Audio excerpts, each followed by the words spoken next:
Okay. Okay, can everybody see the document in front of them? Yes, I can. I see our agenda. Can you see it? Morning, Jim. Morning. Okay. We're ready, aren't we? Shaq? Yeah, we're streaming live on YouTube, so you guys go ahead and do what it is you do. I don't know how many of you are patriotic enough to have a flag in your home, but you could probably face it and start with the pledge. I don't know. Are you suggesting that we could start with the Pledge of Allegiance? That's what I'm suggesting. All right, let's Okay. start it. I'll start it off. Right. I pledge allegiance To To the the flag flag of the Of United the States United of States America, of America. and to and to the republic for which it stands, one one nation, under under God, indivisible, indivisible, with liberty and justice for all. Commissioners, have you had the opportunity to look at the minutes? Yes, Commissioner, I saw the minutes that were posted by Kim on our email, and then the corrections that came in, one from Attorney Baxter and one from the Planning Department. So I would like to move that the minutes for the proceedings of the Board of County Commissioners for our March 31st meeting be approved. Second. There's been a motion and a second to approve the minutes for our March, was it 27th? 31st, I think. 31st meeting be approved for Montezuma County. All those in favor? Aye. Aye. Aye. Motion approved. Okay, next we have the Board of Health update with Dr. Aiken and Bobby Locke. Okay, can you hear me? Yes, we can. Oh, okay. You might want to mute yours, Dr. Aiken, for now. Can you mute? I just muted. Oh, you muted? Oh dear. I'm muted. Do you have the All right, YouTube? am I stream? echoing on your end? Can you hear me? We can hear you. You're definitely echoing. Oh. You're not on your phone, are you? No, I'm on my computer. Bobby, that happened last time. I think if everybody mutes, we can probably hear you better. That happened on our meeting too. Okay. Can you mute yours, Dr. Aiken? Mine's muted. Oh. So is everybody okay, that's better. Okay. Can you hear me now? Okay. Okay, so from public health's perspective, where we are with COVID-19, we are sitting at 8 positive cases, 8 confirmed COVID-19 cases, 1 fatality. We have sat there since Saturday. There are multiple tests pending at the hospital right now. I want to thank all you guys for doing this remotely. That just really helps everybody see the importance of the social distancing and the stay-at-home piece. So thank you all for doing it this way. At this point, there's a lot going on as far as I attended several meetings yesterday. There was a lot of discussion from in regards to getting more PPE. At this point, the Strategic National Stockpile has exhausted itself. So all PPE now will be coming from requests through FEMA, through Web EOC. So that is in the works. Dr. Aiken and I can talk further about whether or not we would participate in the testing that's going to be available for LPHAs. But along with that testing opportunity, we need to have the PPE to go along with it. So we'll talk about that, but that is potentially forthcoming. The alternate care facilities discussion is going on everywhere around the state. The Denver Convention Center, I think, is pretty much solid. That's where they're going to have theirs open by the 18th, hopefully. And again, it all depends on the PPE. They can't have an ACF open if the staff is not protected. So a lot is based on that. Probably most of you watched the governor last night. He's extended it to the 26th of April as far as the stay-at-home rule. And they feel that the stay-at-home is working, but we need to continue and not give up the fight at this point. And the stay-at-home is still very important in order to actually make a difference. It's too early to make a call on the numbers, but it's looking like it's definitely helping. They're studying, like, as far as the amount of traffic that they see. It's about half the amount of traffic up in the Denver area. There's about a 40% work reduction. They're definitely seeing, based on numbers of new cases, a slight decrease in the spread. So there's also information that's been put out by Dr. Eric France, who is the medical director of CDPHE, in regards to crisis standards of care, which it can be obviously a difficult conversation, but it's a triage team, and it's a 4-tier system that they have put into place, and with a scoring system as far as care delivery when the medical surge is so great that we don't have enough medical equipment to do the care that we need. So that's kind of what I have to say right at this point for COVID-19. Dr. Aiken, is there anything that you would like to add to that?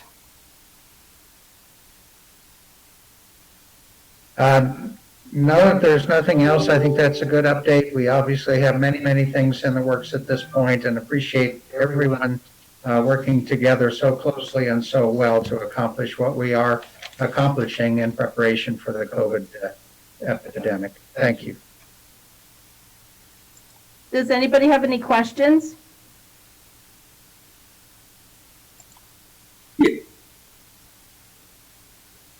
Commissioner Tell, you need to,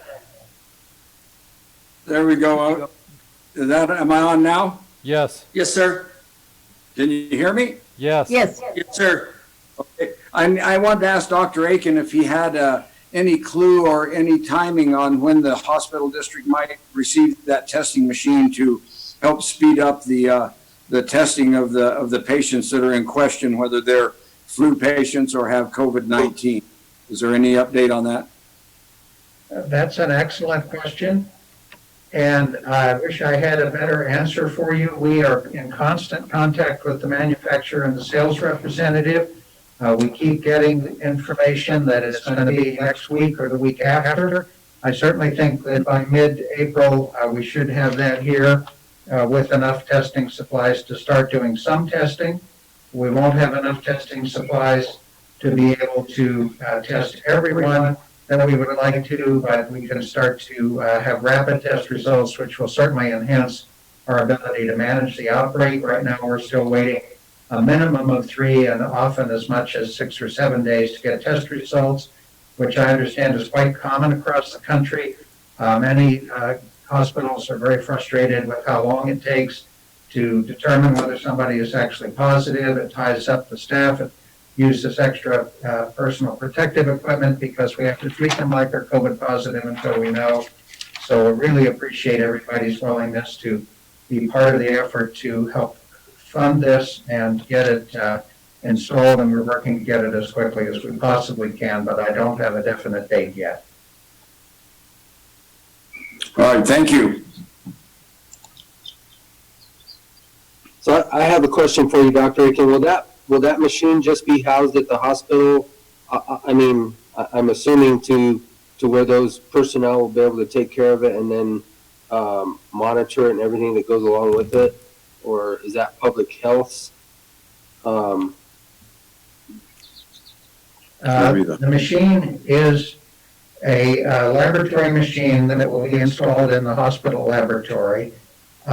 We have been looking at this machine for about a year because it has the ability to test for many other infectious diseases, and it was going to be a great help both for the public health as well as for things that we could do at the hospital to detect many other types of infectious disease.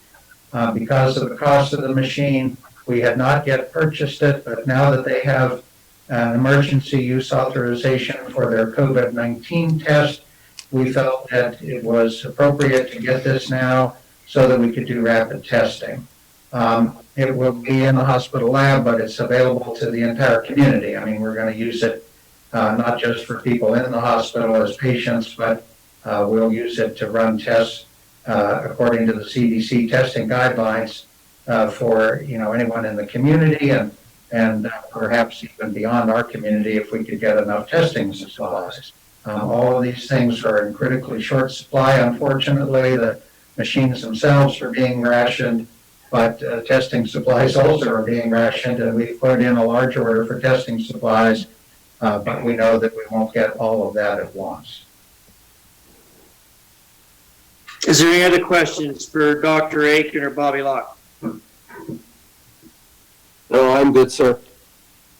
I'm good Seeing too. none- Thank you, Bobby. Thank you, Dr. Aiken. Thank you. We'll go on to our emergency manager update with Jim Spratlin. Is he on the line, Shaq? Yes. Yes, sir, I'm right here. Good morning, Jim. Thank Good you. morning. Good morning, commissioners. Good morning. Morning to everybody. A quick update. Let me read my situation report. The most recent now that we have is, of course, the declarations, emergency declarations are Montezuma County, City of Cortez, Town of Dolores, Cortez, Fire Protection District, and the Town of Mancos. So we have that many declarations out there right now. Current situation, what we're trying to work on is we're trying to secure supplies. We're having difficulty in acquiring a lot of the PPE. We're locating our special needs population. We're setting up our emergency ops center support system. We're continually working with that, making plans for alternate care sites, and established a definite working structure. It keeps getting better every time we develop it and post it of our incident support plan for our MAC group and our EOC. So we've been working pretty hard on that. We've got some other items that we're working on as well. Our county transportation, the ridership is now about 8 a day, depending on people having to go get meds, etc. And that's a drop from 50 to 60 today. So at least people are adhering to the stay at home. They're helping Meals on Wheels each day, Monday, Wednesday, Thursdays, and Fridays. And we're also are helping the Dolores Run on Mondays and Wednesdays with that. The airport, normal business as usual. Communications, normal business as usual with those. Public Works and Engineering. All water companies and districts are up to normal operations, no interruptions to service, and they don't anticipate any, and they're working hard at making sure that there's no interruptions in services. And that includes our energy as well, and water. The landfill is still open, operational, doesn't accept all recycling materials, but it's open. The firefighting, they're fully staffed, running at normal operations. They have been responding to a few more illness calls. They are symptom checking their staff prior to and after their shifts. And they're doing a weekly PPE inventory, and I think everybody's starting to do that now because we are running short. As far as emergency management itself, we're working really close with the health department. We're building our incident support plans. We've got a new one out there. I just posted. You may have a copy of it. If not, we'll get you a copy. And of course, Bobby and I are working really close together, trying to herd the cats and herd this mess. So we still continue our virtual EOC meetings. We're doing them on Monday at 4 o'clock in the afternoon, and we've changed the time on Fridays to 10 o'clock. Gives us a little more time to get organized. The homeless shelter is still housing 25 people. They were anticipating closing April 17th, but because of this order that just came out by the governor last night, there's a possibility they're going to try to stay open until at least the 26th to assist the homeless that are in there. And we are considering that site as a tier 3 alternate care site in the event that we're going to need a lot more people if something happens. We've offered up, we've got hotel rooms for first responders set up. And right now, I know that one of the responders is using the hotel room for this purpose, so they don't have to go home. We don't want them to go home if they are possibly infected, so they're just quarantining at these hotels. So thanks goes out, of course, to the hotel owners. Logistics, manage, I'm telling you, it's a challenge right now, trying to get the adequate PPE. You heard what Bobby said, the Strategic National Stockpile, the SNS, we're done. There's no more in Colorado. The governor's asking for federal help. The federal help's pretty slow at coming. And trying to get items is getting more and more difficult. I spent about 2 hours on the phone on the weekend. I've got some resource people that are willing to send us some PPE. The problem is that the minimum order is 100,000 masks at about $3 to $4 a piece. So we're not going that route, of course, but we're trying to find somebody somewhere that can start bringing in some more equipment in case we need it. So I'm working on that. We did receive 3 shipments from the SNS from the state, and those have already been distributed. So we're now we're starting to really count our items and be careful with them. Public health, again, Bobby just went over that. Our contact tracing is completed so far. And please, Bobby, jump in at any time if I'm saying something out here. We have a question and answer period for most of the employees and people that are out there and that are working for the county to get with the hospital staff. They're going to get a date and a time, but in case there's questions that we're not sure what to do, we're going to get that communication going with the hospital on that. We've got a task force working on alternate care sites, and we're going to meet today and try to narrow down how we're going to do this, who's going to pay for it, what kind of contracts we're going to have. So we have a small group of people that are working on that. And then we have another group, thanks to social services. Gina and I are trying to work on our special needs people and get a list going so that we can always reach out to them in case of emergency. So we're trying to put that together. And then logistically, I'm also trying to put together a list of all the items that people are giving us and the volunteers in the community, what they're giving us, who the contacts are, and then, of course, where those items are going. 1, it shows the community support. 2, we really need to know what our community's doing. We can thank them later once we get this list put together. But it'll give us an idea of all the in-kind services that we're receiving right now. As of yesterday, the state of Colorado, we're looking at, and of course this number keeps changing, but 5,172 cases, 994 are hospitalized, 54 counties are involved, 26,800 plus people have been tested, and we have 150 deaths now. The safety considerations that I'm looking at are the surrounding counties. So La Plata County went up at 32.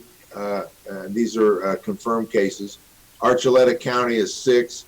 San Juan County, New Mexico is up to 83. San Miguel County is 10. Apache, Arizona is 33. San Juan County, Utah is at 5. And Southern Utah is at 2. Fairly confirmed, but not. Let's put it that way.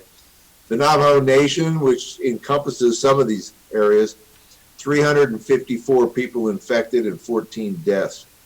The Navajo Nation, just on a side note, they will begin a 57-hour curfew from Friday night at 8 p.m. to Monday at 5 a.m. And they're going to be enforcing that, trying to keep people out of the area. Let's see. So we have a protocol now for health workers and first responders that Dr. Akins has worked out on what we do for testing. So at least we're moving ahead with our responders on that. The animal shelter is about 20% capacity right now. They can hold 25 adult dogs and 28 cats. They're doing well. They haven't euthanized any animals now. And of course, the Humane Society have a food donation program for the public to help the pet owners to afford to take care of their animals. So that's not a concern at this point. So I'm happy to report something's checked off our list, not a concern.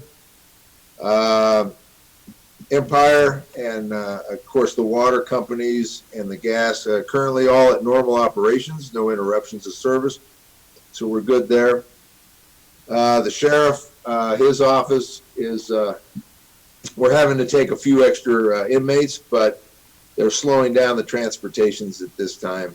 They do have 5 employees currently on self-quarantine, and they're starting to get low on their PPE. So I'm working on with them as well. Cortez PD operations is normal. Mancos Marshall, normal operations. Let's see what else we have. Long-term community recovery. Don is working on that, of course, with Shaq, the planning department, and they're putting together quite a bit of information. They're going to be providing over 700 businesses all the information. They started that, hopefully, I believe they started it yesterday, but we're going to start getting out to the business owners all the information that is needed to help them through this and try to understand what the state and the feds are telling us. So we're able to get that information to them so they can start applying for all the loans or the grants that are out there. Shaq, you have anything on that before I go on? Or Don Haley's going to give us an update on that in just a minute. Okay. So we do have, we're continuing our public information service with 15 working public information officers. They meet every Tuesday. They're very busy, but we're getting it out. We're getting that same consistent message out. So important. And I'm getting more and more people that are getting on our sites and thanking us for the information. So that's working really well. Appreciate them. And then a correction to my report, which happened. Of course, we are now, the governor has said, let's stay at home till April 26th. So that's a correction on that page. And Mesa Verde still closed. They get deliveries for the staff up there. And then, of course, food supplies are still in high demand in some areas. But our grocery stores are hanging in there, doing well. They're restocking. It doesn't look like there's a panic anymore. So we're keeping it up. We're keeping up with that. So I'm pleased to announce that.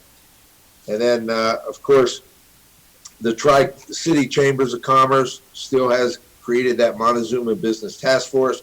Several of us are on that that call that we keep getting. So we're going to keep track of that and help the community. Maybe we can get some recovery going quicker than most areas. You know, we got a lot of resources out there assigned to this incident, I'm calling it, and numerous employees all throughout our county, and some of them are spending, you know, almost full time, and some of them are part time. The county itself has 3 full-time employees, which is myself, the county PIO that we have on contract, and then of course the health department has an emergency manager, Karen.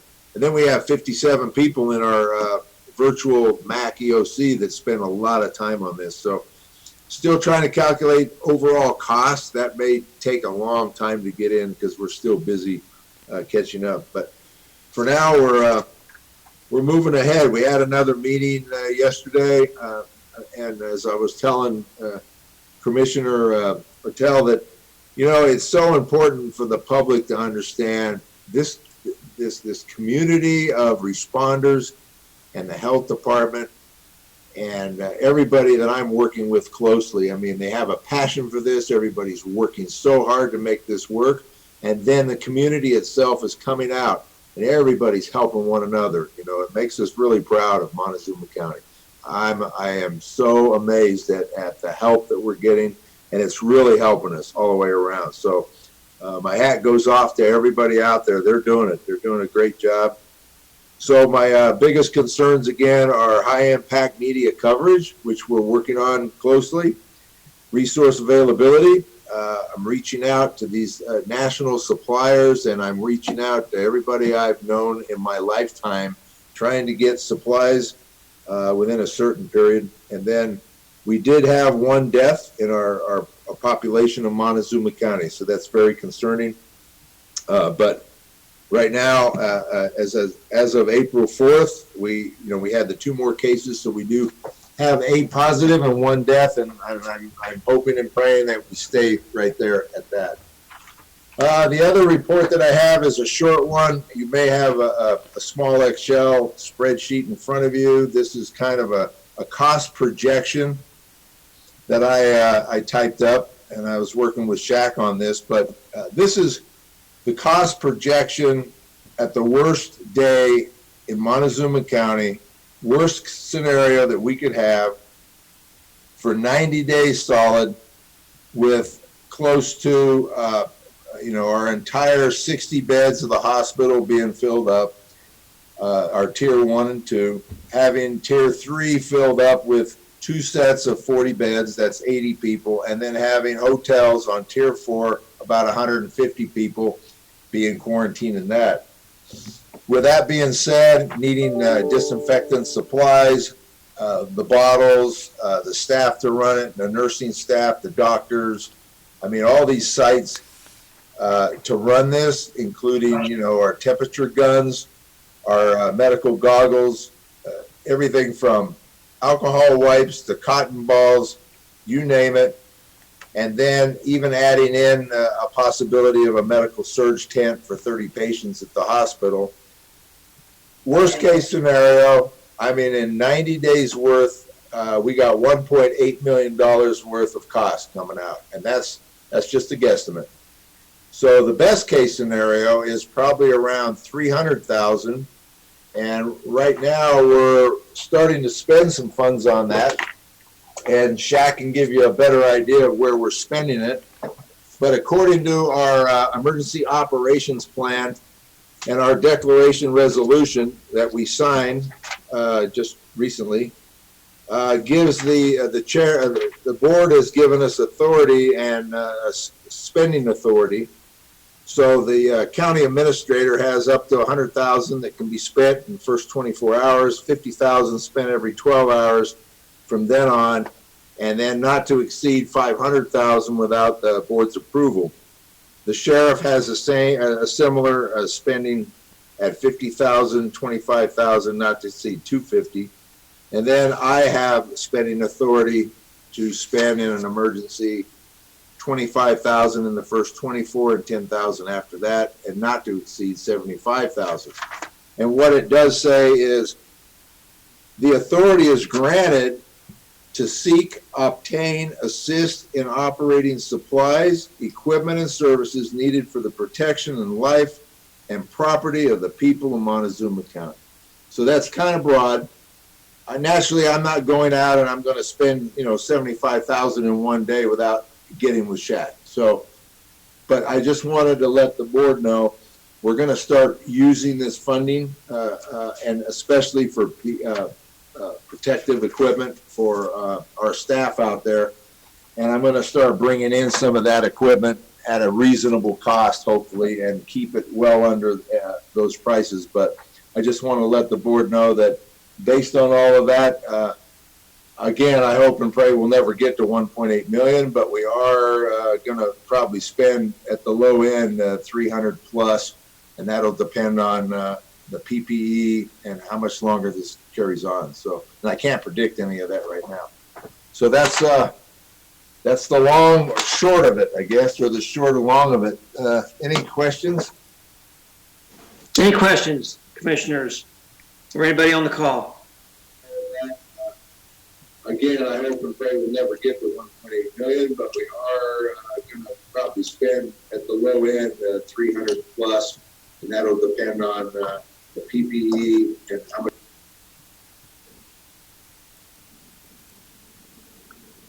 Hey, Is anybody there? Jim, I have one question if you can hear me. Yes, sir. And I know that PPE, none of us can answer the question, but do you have any hopes that we'll be getting some in the next 2 to 3 weeks for our personnel that are out there in the front line? Can you hear me? I think I unmuted. Yeah. Yes, I have high hopes. I'm going to get something in very quickly, even if I have to get them in small little boxes here and there. We have a little bit of cash left, so we're going to make sure that everybody, part of the objectives, of course, for all of us is to, hold it like gold for now. And then we're getting a lot of mass that we can utilize in other areas from Osprey and some other areas, people that are making these masks, in the community for free. So we're trying to keep that going while I'm searching for those other masks. I have placed 3 orders with the state for thousands of pieces of equipment. So I don't anticipate that coming. So we've been working hard at trying to find the other resources. So yeah, in short, yes, sir. I'm very hopeful that in 2 weeks I should have more stuff here, by hook or by crook, sir. Any other questions? Jim, I have a couple for you. First, an update. I just have been on a text with Commissioner Cooper from San Miguel County, and she has some PPE available that she has made a deal to have some sent on Friday, I believe, to the Ute tribe. She's trying to get a hold of somebody from the from the Memorial Hospital, but I'm going to give you her contact information later, and then maybe you could reach out to her. And with the needs, I know that our sheriff is going to be running short. In 14 days, I believe that's what it said. You're muted, Jim. Sorry, yes, sir. That'll be great. And with the sheriff, of course, we have to get some of those are for the inmates, which we can't have any metal, but those are the surgical masks as well. So yes, please give me anybody's number, and anybody out there that knows anybody, get me their numbers. I will work hard on that. And also to assist in this, I forgot to mention to everybody. I put in an order request. It's for free, and Team Rubicon, a bunch of veterans that run around and help during the disaster, they're coming in to assist me in my planning and trying to put together a lot of reports so we can get a little more accurate and a little more clear without me trying to do it all. And then the National Guard is coming to assist. The state has authorized 2 guys are coming in, and they're not gonna be closing roads down or doing anything. I just want to make sure everybody's aware. They're coming in for administrative staff to help me continue to do these logistics and the planning side of this so that we can get this stuff moving quicker. So I'm very thankful for that, and it's all free. So they're coming in. So yes, if anybody has any information on anything, please get it to me. We're working really hard.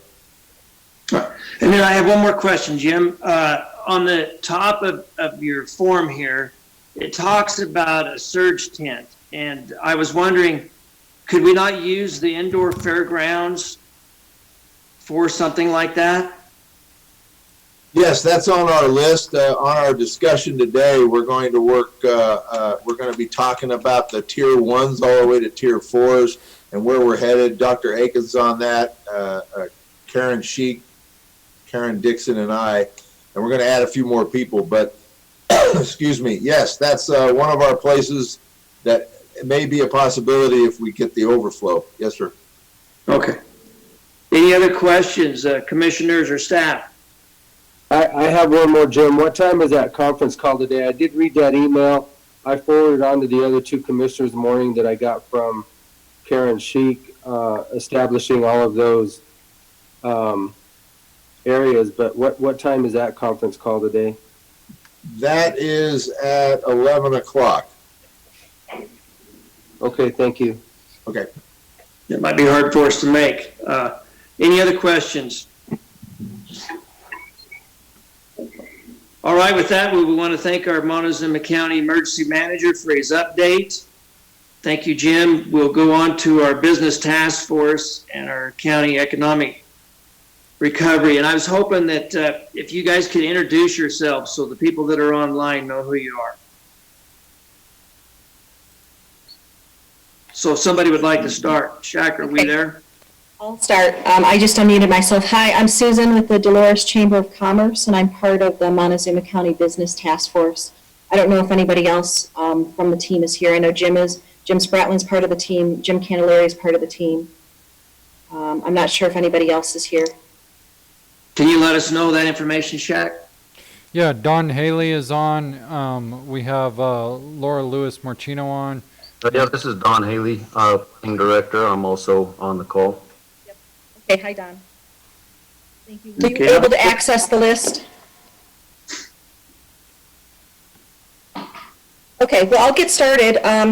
So we met for the first time as a business task force last week, and we had a good hour and a half lively discussion on a lot of things, trying to get the state of affairs of what's happening and how we can fit in with what's going on. We have been putting out a business survey, and so far we've had 118 respondents, which is not a huge amount. It's probably half of all the businesses that we know of, but when the county actually did a request and a search for businesses, they came up with close to 700 businesses out there, not necessarily storefronts, because a lot of these are at-home businesses, but so there's a big chunk of people that we're not getting in touch with, or that are not responding to the survey, that we're going to try to reach out to. But so far, it looks like about 69% of the businesses that have reported in have either said that they're closed or have 50% or more decline in their businesses. So that's a huge chunk of businesses that are reporting a huge downturn. And of course, we expect that with the stay-at-home order. Also, about 30% of them, of the employees, have been laid off according to these figures. But of course, that was as of last week, and I'm sure even more have happened since then. We did give the county access to our list. So we had, I uploaded the lists for my membership, as well as Cortez and Mancus. We uploaded all of the contact lists of the people that have turned in their survey, so that the county can start assisting us with contacting these businesses as well. We also have a team of ambassadors reaching out to businesses to try to get them to complete the survey, and that we can have a complete list of emails and phone numbers that we can then start the communication process with businesses. We changed the meetings to Thursdays at 11. So right now we're going to try meeting weekly for now. And then, as things kind of die down, we're probably going to end up doing that a little bit on a monthly basis.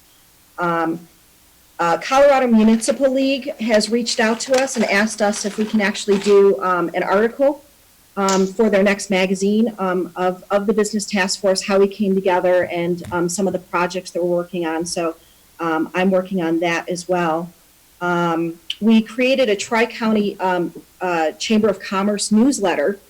So we're trying to get more communication, but more everybody on the same page. So the Mancus Chamber of Commerce is actually going to be pushing out the newsletters, and we're funneling information off to her every week, so that we can put that out to all of our members and all of the people that have filled out the survey, that we have access to their emails. And we're also sharing it on social media, so those businesses that have not filled out the newsletter might also have access to it. We're also working, we're hearing some of the other counties, like Archuleta and La Plata County, are also trying to get together some business task force as well.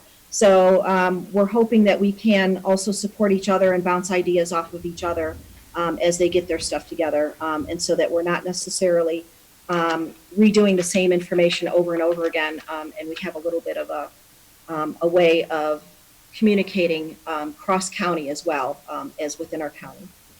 And the last thing that I want to say is, right now, as we're looking at business trends this summer, even if restrictions get lifted, it's going to be really hard on tourism. When international travel is down, when we don't have a lot of people wanting to even vacation or move around, we're going to get some locals, we're going to get some, within driving distance, but people flying in across the country, we really don't see that tourism niche is going to actually pan out this summer. We've got a lot of events that have been canceled around here. up and throughout the summer. So, you know, the one thing that the businesses have said is the locals are not enough to support some of the tourist operations. Some of the ones that rely on service industries for like repair and things like that might be able to survive, but a lot of the tourism, including the restaurants, the hotels, the tour operators and things like that are going to have a really, really tough summer. So we're going to have to look at what our long-term business recovery solutions are for this area and for this region as well. So that's what I have as a report for the task force. If there's anybody else in the task force that would like to respond and add to, that'd be great. Anybody else? Dawn or Laura? Right now, I'm trying to get an email out for Region 9's webinar at 1 p.m. today that will give their most current information on for businesses on what to do, how to apply, just the latest, greatest information there. That's from Region 9. It's at 1 p.m. today. And All right, that's, thanks, Dawn.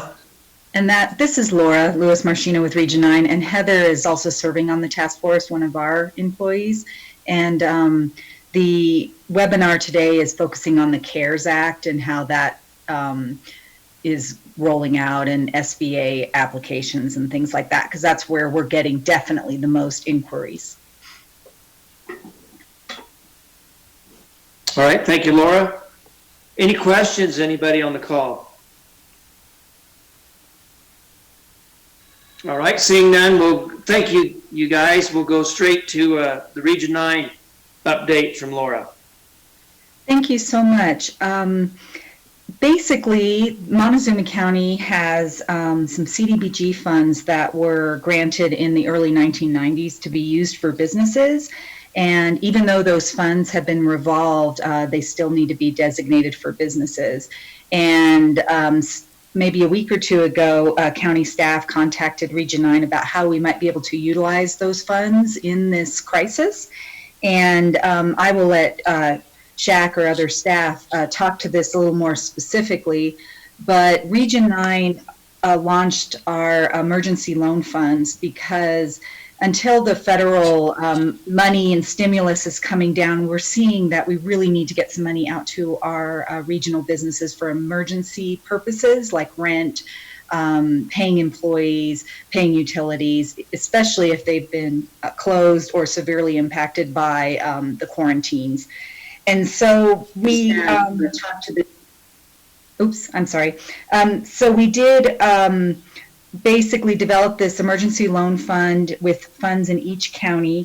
We already have a loan committee that is in place, and what we're doing is our loan committee has 2 members from each county, and then we have a chair and 2 at large. And so we're breaking down that loan committee into the county representatives on the committee and our chair to make decisions pertaining to all the applications we receive from each county. We drafted a services agreement for the county that I know John and Shaq looked over on if we were to put those CDBG funds into our emergency loan program, that it would be allocated just to Montezuma businesses, that we would do all of the paperwork and follow through the applications, everything that would be needed. And that, I believe, is on the agenda today.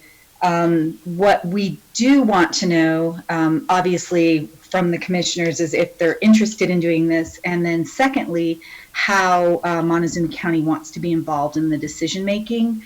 Pagosa Springs, for example, gave us $20,000 to be used for Archuleta County businesses. And they have a town trustee that's going to be on our subcommittee so that they have input in all the decisions, but they don't have to, do any other work.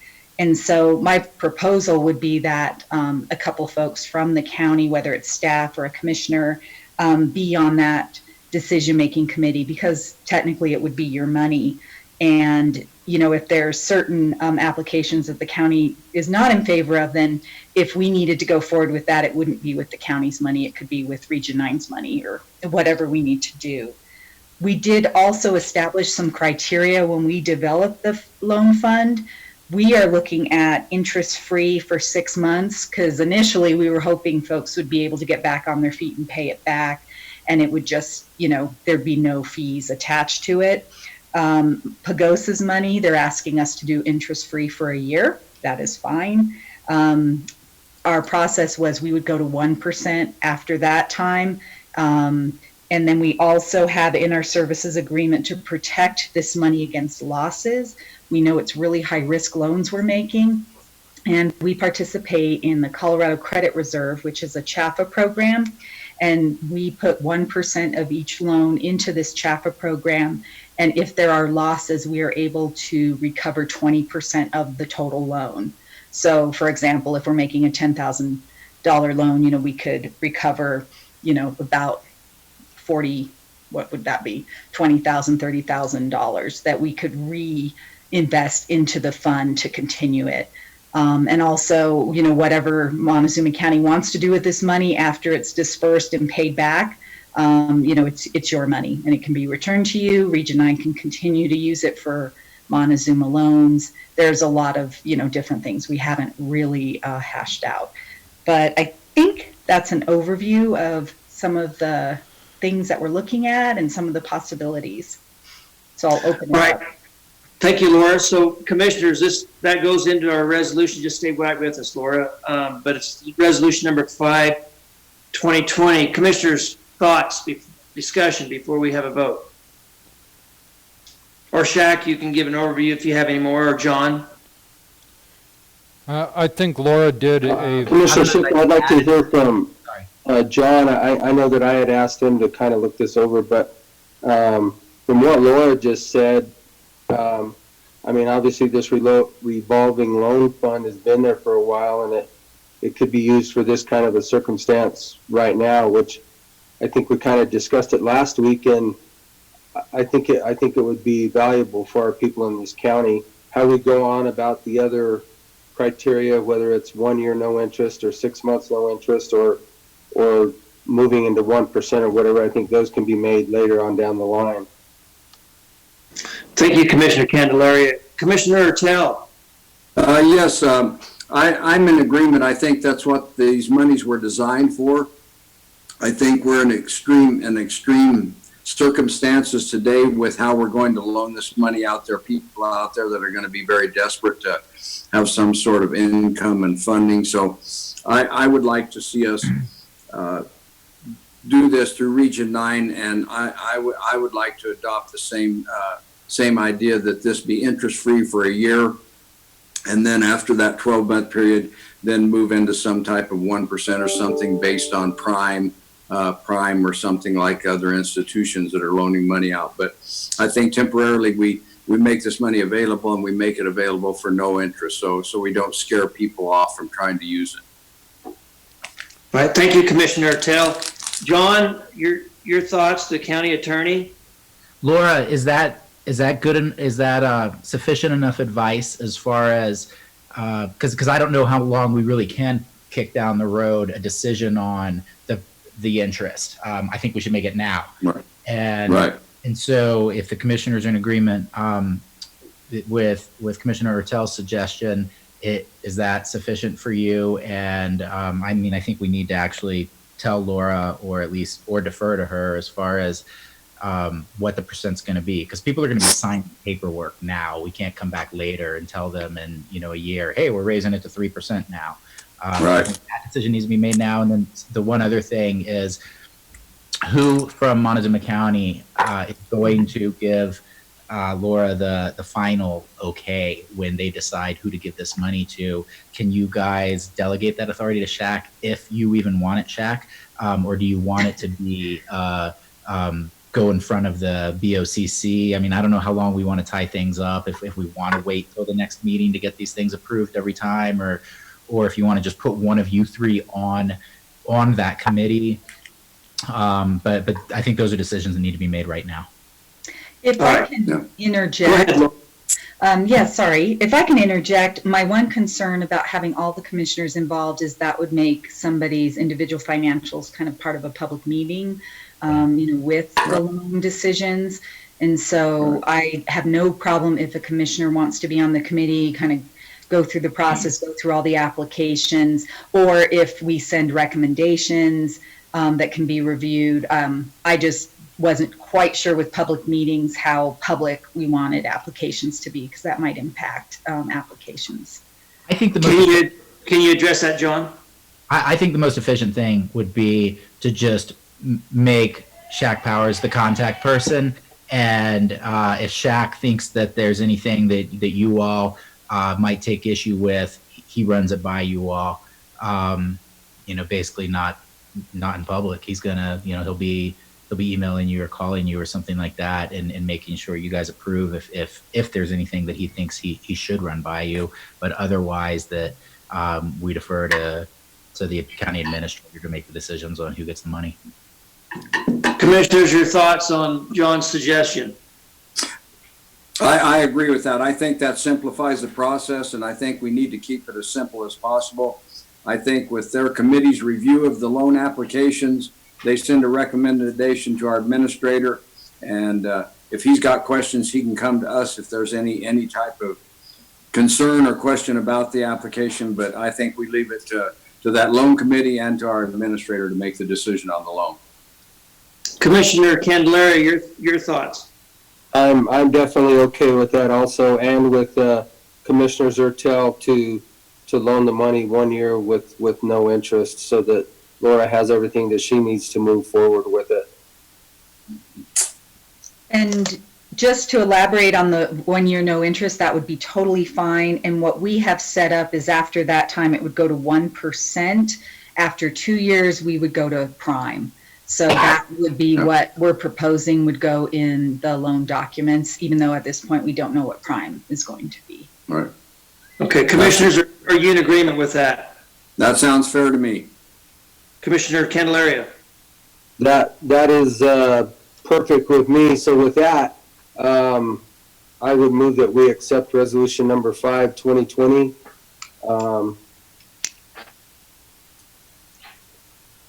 For Montezuma County adopting operating and capital budgets for the general fund on, resolution number 5, 2020. That's fine. Is there a second? Second. There's been a motion and a second to approve resolution number 5, 2020, to amend the budget to transfer $105,000 from the revolving loan fund to the general fund for economic relief for businesses within Montezuma County. All those in favor? Aye. Aye. Aye. Motion carries. There you go, Laura. Wow, that's incredible. That is so incredible. So I think we'll we need keep you to updated. So for bookkeeping purposes, now we need follow this up to, with order number 3-2020 as well this morning, gentlemen. It's before us on the screen, and this is the actual moving the $105,000 from the revolving loan fund to the general fund, so we can make those monies available. So I would like to move that order 3-2020, a transfer of $105,000 from our revolving loan fund 051 parentheses to the general fund parentheses 001 to make funds available to aid in the economic recovery of the COVID-19 response. Second. Motion and a second to approve order number 3, 2020. Transfer $105,000 from the revolving loan fund 051 to the general fund 001 to make funds available to aid in the economic recovery of the Corona-19 response. All those in favor? Second. All in favor, aye. Aye. Sorry, jumped again. Forgot where we were at. Motion carries. Thank you, guys. Thank you, Laura. Yeah. Thank you. Thank you, Laura. Thank you, Laura. Loan it out as quickly as you can, Laura. We're meeting Monday, so I'll be in touch. All That right, help thank you. out there. Thank you. All right, thank you. Okay, next on the agenda, the discussion of needs for rapid testing supplies for Southwest Memorial Hospital. Anthony Suduth, are you present? I am here. All right, the floor is yours, sir. All right, I'll just follow up a little bit. I think Dr. Aiken mentioned it earlier. We are pursuing the purchase of a rapid testing machine It is not here yet. We're hoping, we heard on Friday that we would be receiving the next piece of equipment that was allocated to the western region of the U.S. So we're very hopeful that we'll get that within the next week or so. Dr. Aiken has been raising some funds through our foundation for that, and has been very successful. I believe at last count, he had raised about $65,000 that close to around, it's going to be pretty close to around $100,000 for the initial supplies and the equipment and everything that goes along with that. So again, we're hopeful to get that moving along. We've accessed every possible area we could. We've had Senator Bennett has been working with us on trying to get them speeding that process up a little bit. So we're hopeful to get that moving along pretty quickly. Questions on that in particular? Okay, commissioners, any discussion? No, I'm this Commissioner Tell. I'm just, I'm tickled to hear, Tony, that you've already, through Dr. Aiken's fundraising efforts, have already secured $65,000 to go to defray the cost to the hospital of this machine. So that shows great community support, and I'm just very, very happy to hear you've been that successful. Yes. Mr. Candelaria. I would agree with Commissioner Ertel on that too. Thank you for the community and Dr. Aiken and your efforts and what you guys are doing. And I think to help bridge this gap for some of the funds that we have postponed and some of the things that we are doing, that we can put these funds forward to help our whole and entire community, because this is what it's going to be used for. And in this type of a crisis, I think the more we can do, the better off we are. So I'm way good with resolution number 6. Yeah, I'd just like to add, I did a lot of research. I asked a lot of questions, and the hospitals did their due diligence in finding the right machine for Montezuma County. So I'm happy with resolution number 6 as well. I would like to add, Commissioner, before we take a vote. Commissioner Sukla, I'd like to add that we're moving enough money to finish paying for the machine and the first 100 test kits, but that's only going to be the supplies to do the first 100 tests at this point. And so anybody that's out there, I don't know if the municipalities or anybody else with vested interest is listening, this will only give the supplies to do the first 100 tests with the machine. All right, any questions, commissioners? Well, if I read correctly, I think that I agree with Shaq Powers that this is the first 100 tests. But if I read the information correctly, those that need to be tested, I think the charge from the hospital after this first 100 has already been paid for is about $5 per test. Is that correct, Tony? That is correct. Yes. Okay, so that's a very manageable charge for any insurance company or private individual or anybody. That's a very reasonable amount of request to have yourself tested with this equipment, I think. Right, and obviously, as we do everything else, if there's someone that can't pay the $5, we certainly don't let that stop us from doing a test or anything else we do here. Absolutely. Thank you very much. Thank you for that, Tony, because that was going to be my next question. Even if they didn't have the $5, could we make sure that test was still available to them? Yeah, absolutely. Okay, thank you. I really appreciate that. All right, any other questions, commissioners? I have none. Well, then I would like to move that resolution number 6-2020, the diverting, be it resolved that Montezuma County, Colorado will amend and spend $36,510, sending it to the Southwest Memorial Hospital Foundation for the purchase of a bacterial and viral testing machine. I will second that. Right, there's been a motion and a second to approve resolution number 6, 2020, to amend the budget to spend $36,510 less on digitalizing documents and instead help the hospital purchase supplies to respond to the COVID-19. All those in favor? Aye. Aye. Aye. Motion carries. Thank you, Anthony. We appreciate it, and we're trying to do whatever we can to help you. Thank you. We certainly appreciate your efforts in helping us get through this, a bit of a challenging time right now. Yes, it is. Yeah. We're all in it together. All right, with that, we'll go to the planning department. Don Haley. Anthony, would you like to present the rest of the pictures you had sent over here? Sure. If you want, before we move on, there's just a couple things we've shown what we've done as far as expanding our capacity. This is an example of where we moved beds into one of our previous inpatient units, and this will be the setup in the ambulance bay to where we would have overflow capacity. So using just the hospital, we'd be able to bring our capacity up to about 60 beds, and that would be in addition to looks like about 30 in the ambulance bay. So expand the capacity there. Just I'll let you know just to bring you up to date on where we are.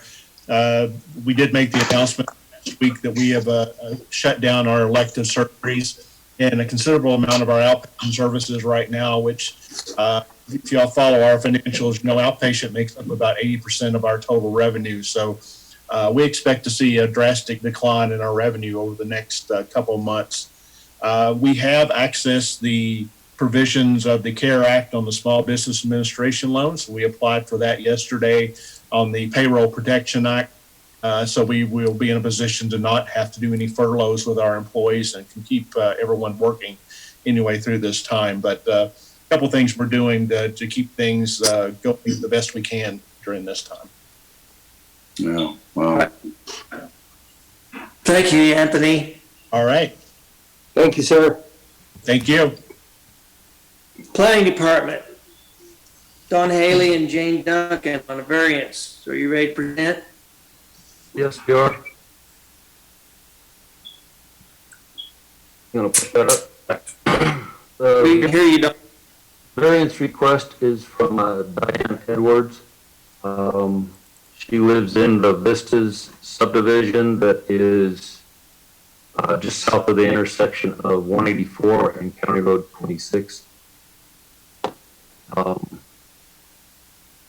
her property, she's got a barn on the northeast corner of her property, but the north lot and the south lot both have their houses just off of 26, and she would like to build her house to the east so that she's not right beside the other two residences.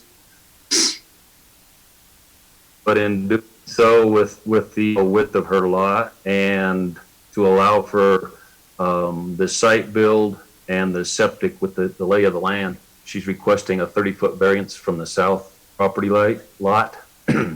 There's a sketch of her proposed residence. The septic tank is on the left. It would go across the drive, and the leach field would be to the north.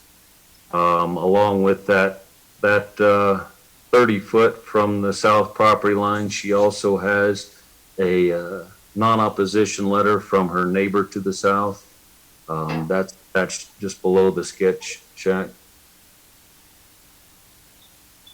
Can you scroll down, Shaq? This is all the way to the bottom of the document. I can scroll up and you've got these maps. There it is. From the Donahues, they're not opposed to the 30-foot setback as opposed to the 50-foot setback. Mm-hmm. All right. What are your recommendations, Don? I don't see a problem with it. Like I said, Dawn, you disappeared. Are you there? We lost your audio, Don. like I said, she's removing her house from right beside the neighbors, but in that lot. But this allows, with the lay of the land, a place for her house and her septic to sit. The barn, she bought the property like 16 years ago, so So she's had it for quite a while. She just wants to now put a residence on there. All right, any questions, commissioners?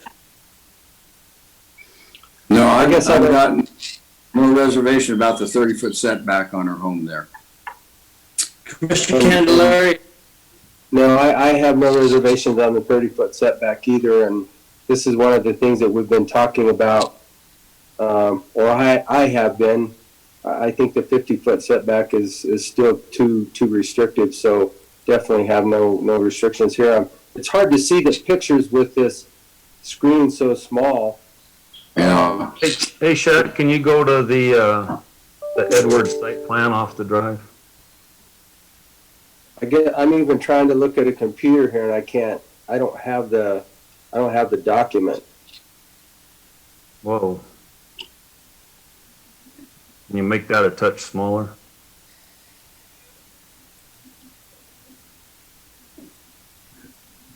So there, the neighbor to the north, the green box, and then the neighbor to the south is the other green.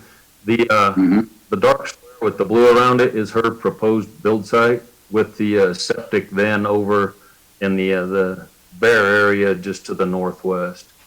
On the other side of the road. Yeah, there's an existing drive to, the yellow box is an existing barn that's been there for several years. Yeah.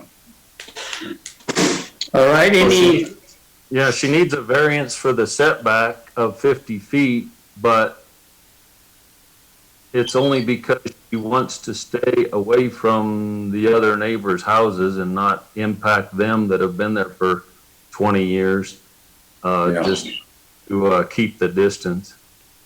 All right. well, it makes a lot of sense. Is there something, a document to read for the commissioners if this, for the motion, Shaq?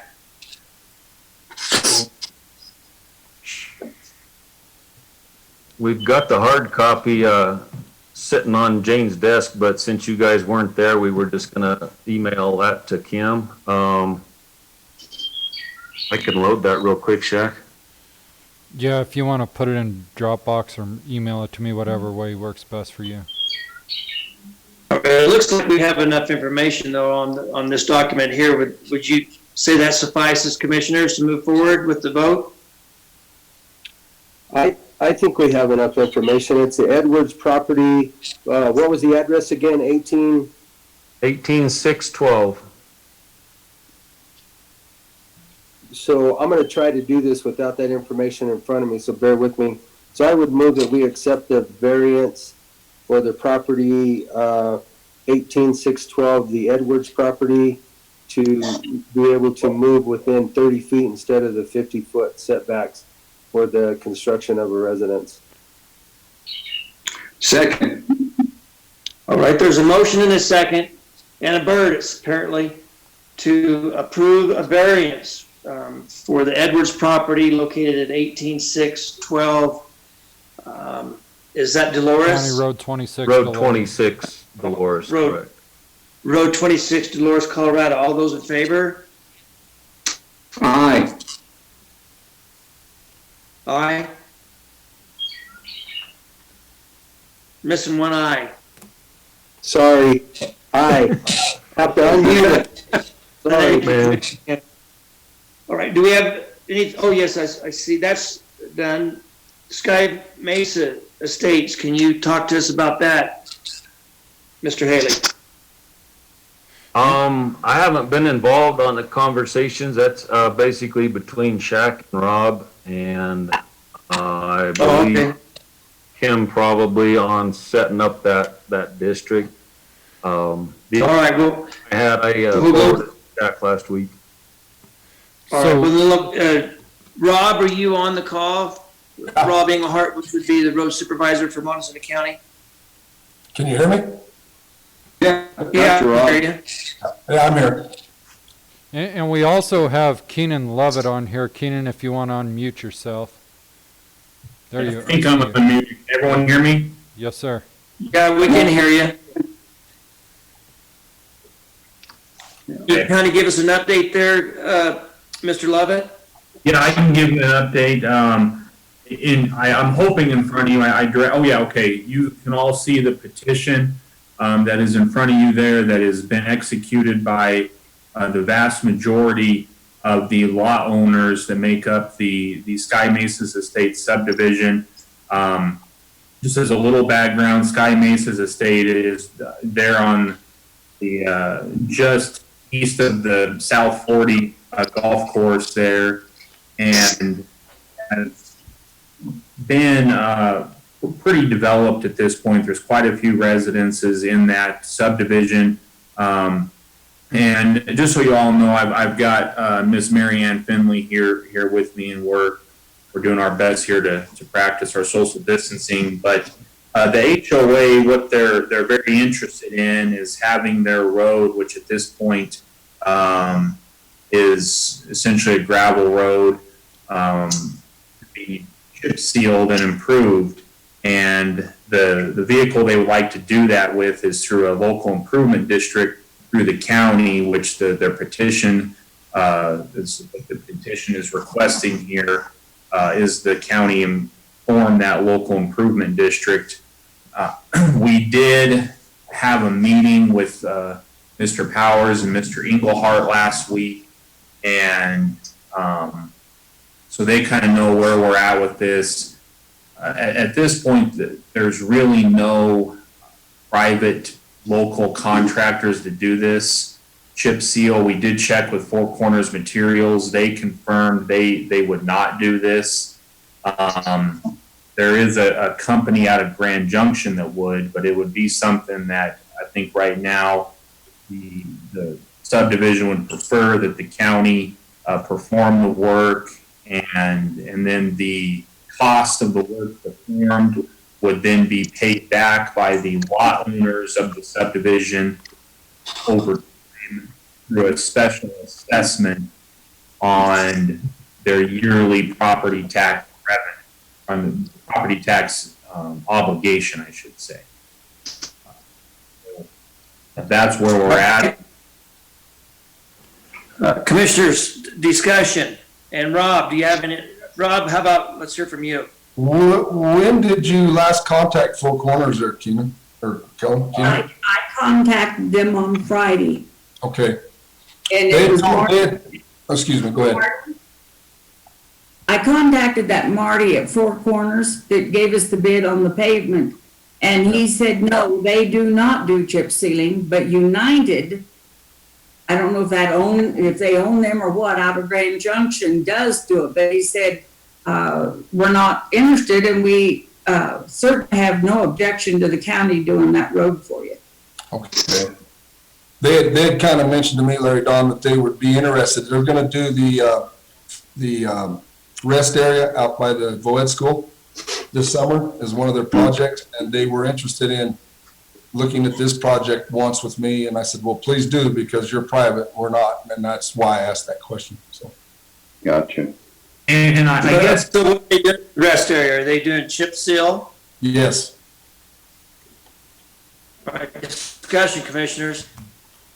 My question is, Commissioner Tell, is this road that they're considering chip sealing that leads to all the lots, is that a subdivision road right now, or is that a county road built to county specifications? What's the status of that road?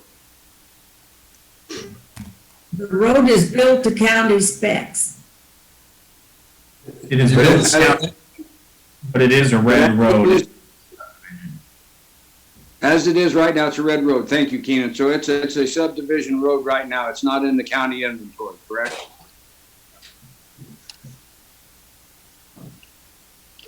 I think you said that. Is that correct, Rob? Yeah, that would be correct, Keenan. It's a red road subdivision. Okay. So I guess one of the things I think I'd like to consider with this is that if we do chip seal this and bring it into would we be bringing that into a county road, make that part of our county road so we could then benefit with HUFTA funds and stuff like that, Rob? It wasn't intended to be that way. It's 0.6 of a mile, so the funding from HUFTA really doesn't pay to do the maintenance, and I would rather see it stay private and they pay for their own maintenance over the next 20 years or whatever. So. Okay. All right. And I think it's, And that, Mr. Finley asked me to give him that proposal that way, is I gave him a ballpark number to do it with a ballpark number for an annual maintenance or a maintenance every 5-year overlay.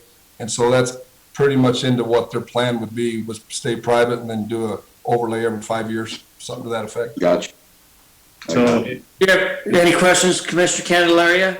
Yeah, I do. I'm reading the petition, item number 2. It says the proposed improvements shall be forever maintained by Montezuma County.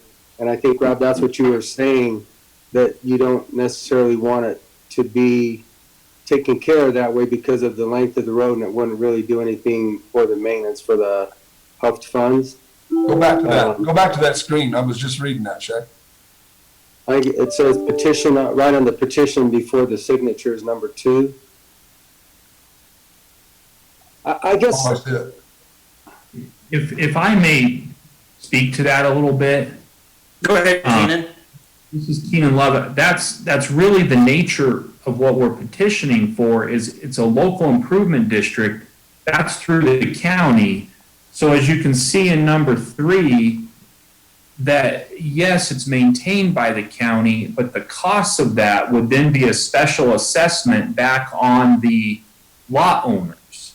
And that's really what so yes, it would be futurely maintained because it's really a district that's created by the county. That's why we're here in front of the county commissioners to petition for that, but it would then perpetually go on as an assessment. The assessment would be much larger, as the petition says, over the first 10 years to pay for the initial cost.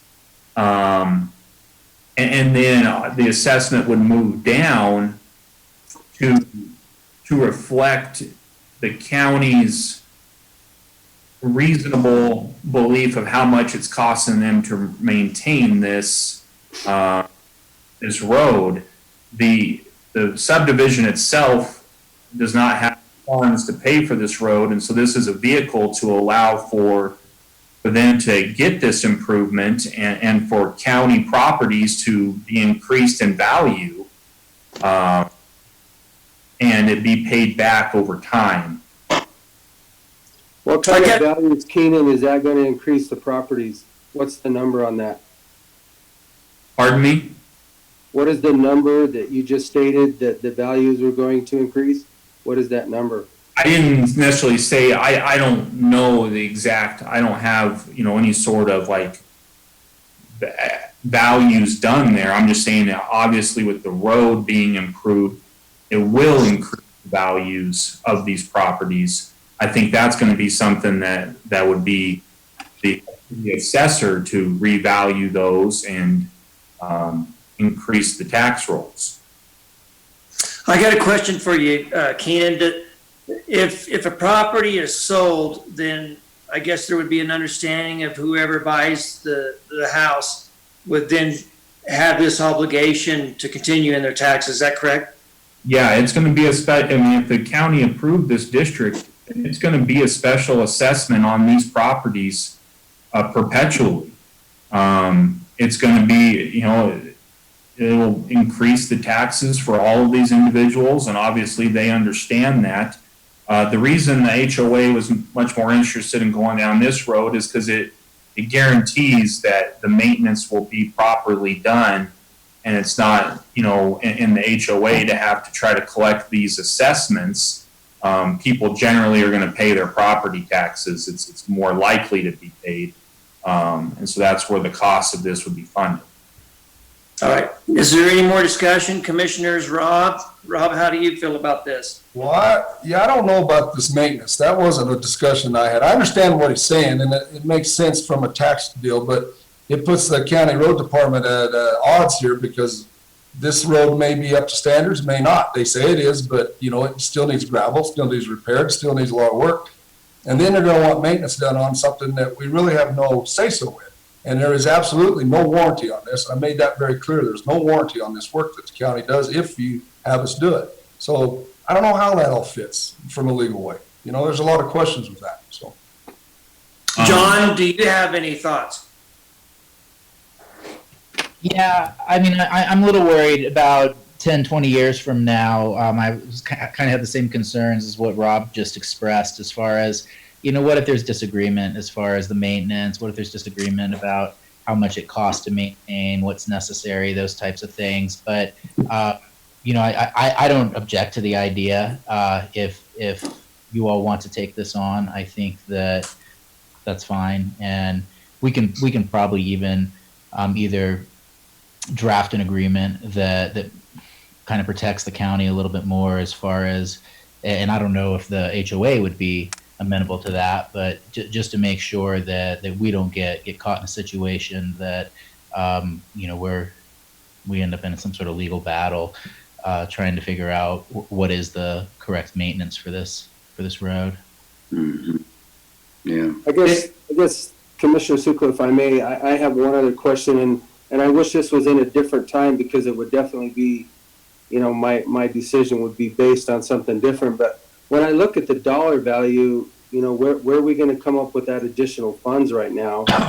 I guess that might go to Rob, but with the additional funds that we're trying to save and spend to combat this COVID-19, I'm not real sure that it would be in our best interest at this point in time to spend another $130-some thousand. I'm a little reluctant. I'm not opposed to an LID or an SID at all, but we're in totally uncharted waters at this point in time.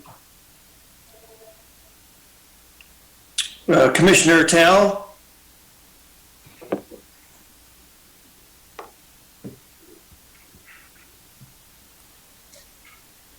Well, how about I make a suggestion? How about we write up an agreement according to our county attorney, and then bring this to a vote next week? What do you commissioners think of that? Yeah, this Commissioner Attell, I'm kind of with Rob and possibly Commissioner Candelaria on the forever maintained by Montezuma County. That gives me pause to commit to that, and I think before I can sign on to this, that has to be spelled out in a much more definitive amount and numbers and what we're looking at as what that forever maintained. When you start talking forever, that gets into some dangerous country. And so I would want to, I don't argue with the Special Improvement District to do their initial road work down there and get them a chip seal surface. This ongoing maintenance by the county has to be defined much more clearly and with some dollar amounts on it for me. Do you want to address that, Keenan? Yes, and I'm certainly fine. Certainly I need to talk to the HOA and more of, I've got one member here in front of me. I'm certainly fine to discuss an agreement with John. I will say that my understanding of the Special Improvement District process is it essentially will become a county road. So, the county is going to have control over it.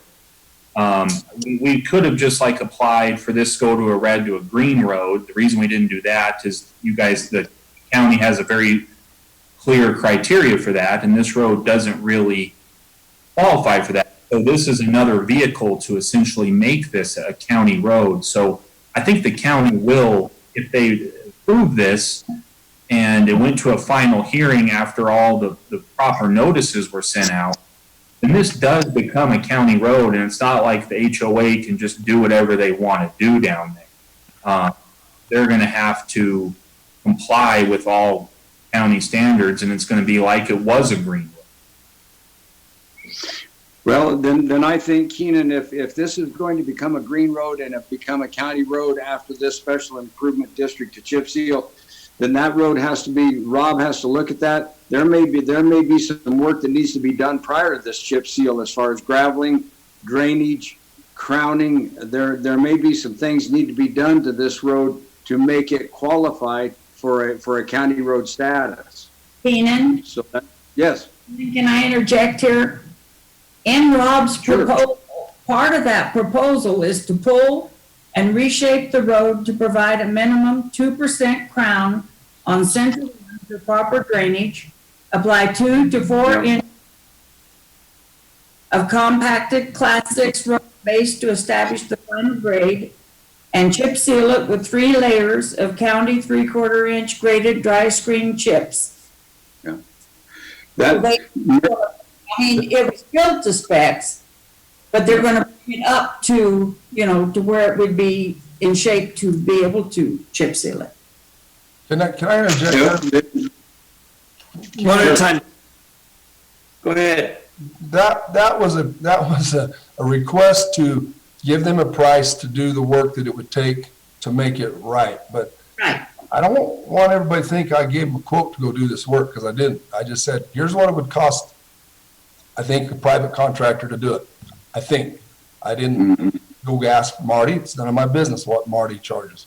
So I feel kind of uncomfortable with the position the road department might be in with this. Is it was only there as a request from them to me to provide them a scope of work and a price to do the work, so they could ask you then for this tax benefit to do this, not to go do the work or not to promise them anything or not to do any warranty work.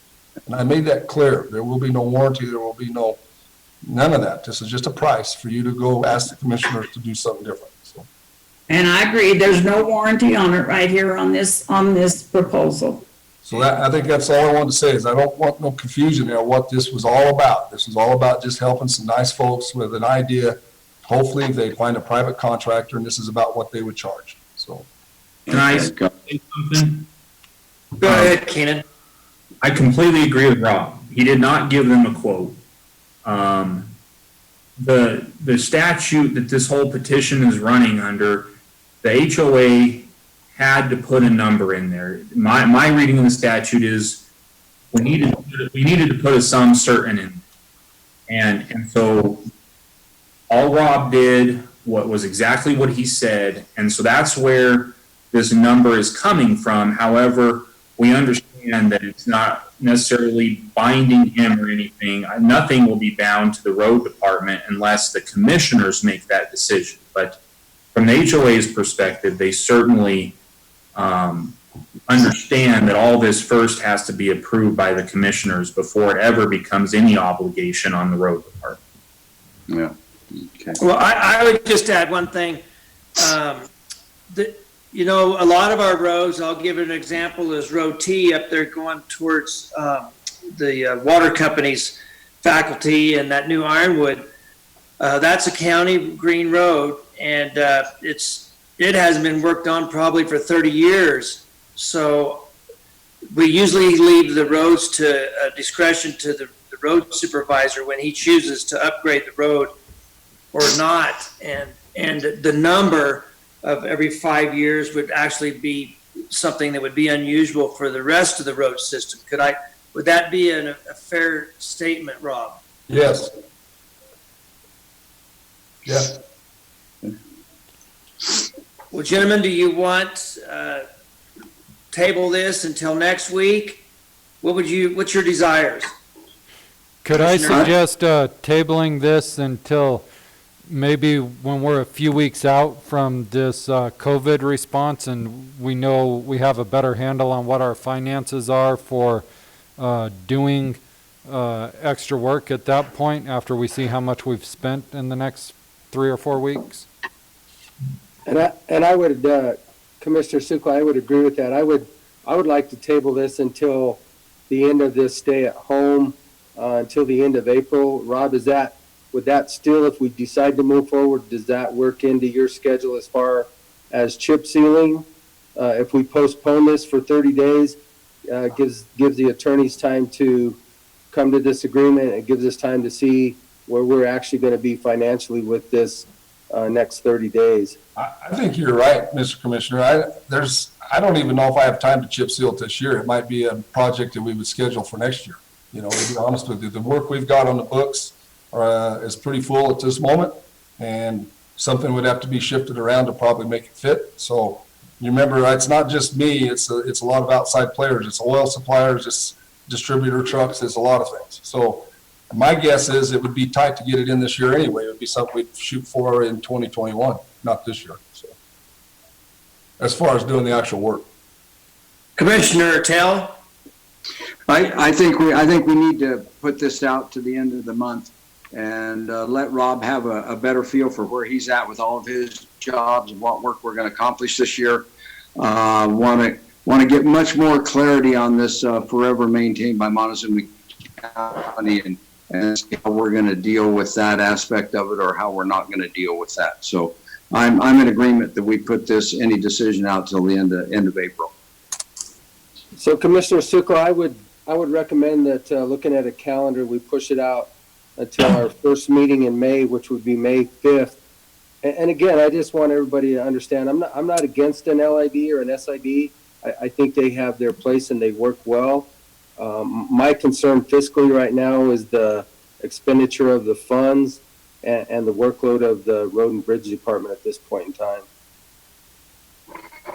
All right. Keenan, do you I think, concur with that also. Go ahead, Commissioner Tell.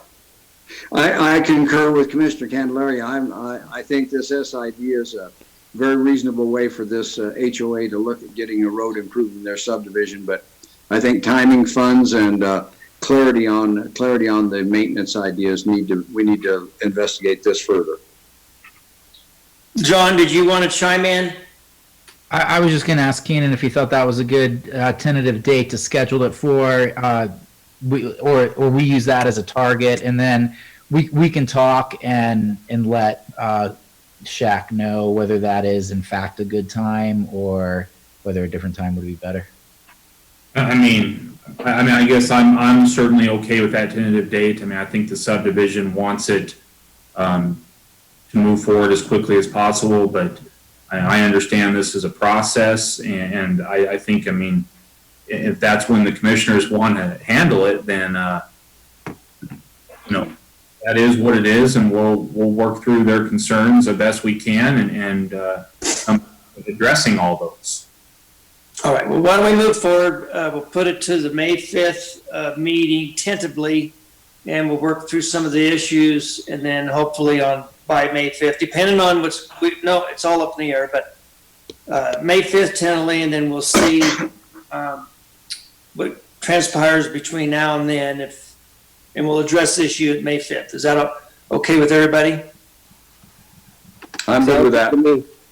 Appreciate everybody's time. All right, thank you, Keenan. Thank you, Marianne. Thank you. Next on the agenda, we have the Road and Bridge with Mr. Engelhardt.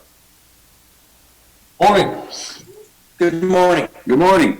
You're all safe and sound. I see you on TV this morning. That's good. Do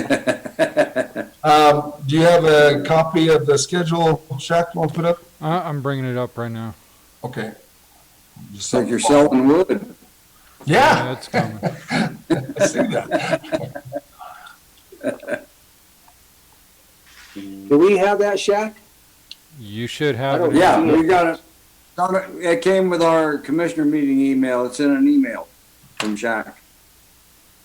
You might have to go through it, Rob. It's pretty small on the screen. Okay, we'll start with Cortez. We were working on 7th Street last week. 7th Street basically is graded, ditched, sloped, and cleaned up and ready to go as far as gravel, putting gravel down. We still have a little bit of cleanup to do on the driveway accesses that we agreed to put in. And then we'd like to probably start on that sometime on the week of the 13th. We're scheduling that because that's when the crews would be available to run down there and start getting that done. So our goal would be to get that gravel pretty quickly, at least gravelled and shaped. And then if nothing else, let it set for a couple of months until the pavers get there. In the meantime, this week, we're currently doing the pulverizing on Road Mary from 145 over to Road 29 or beyond that, about 3/4 of a mile to the end of the existing pavement.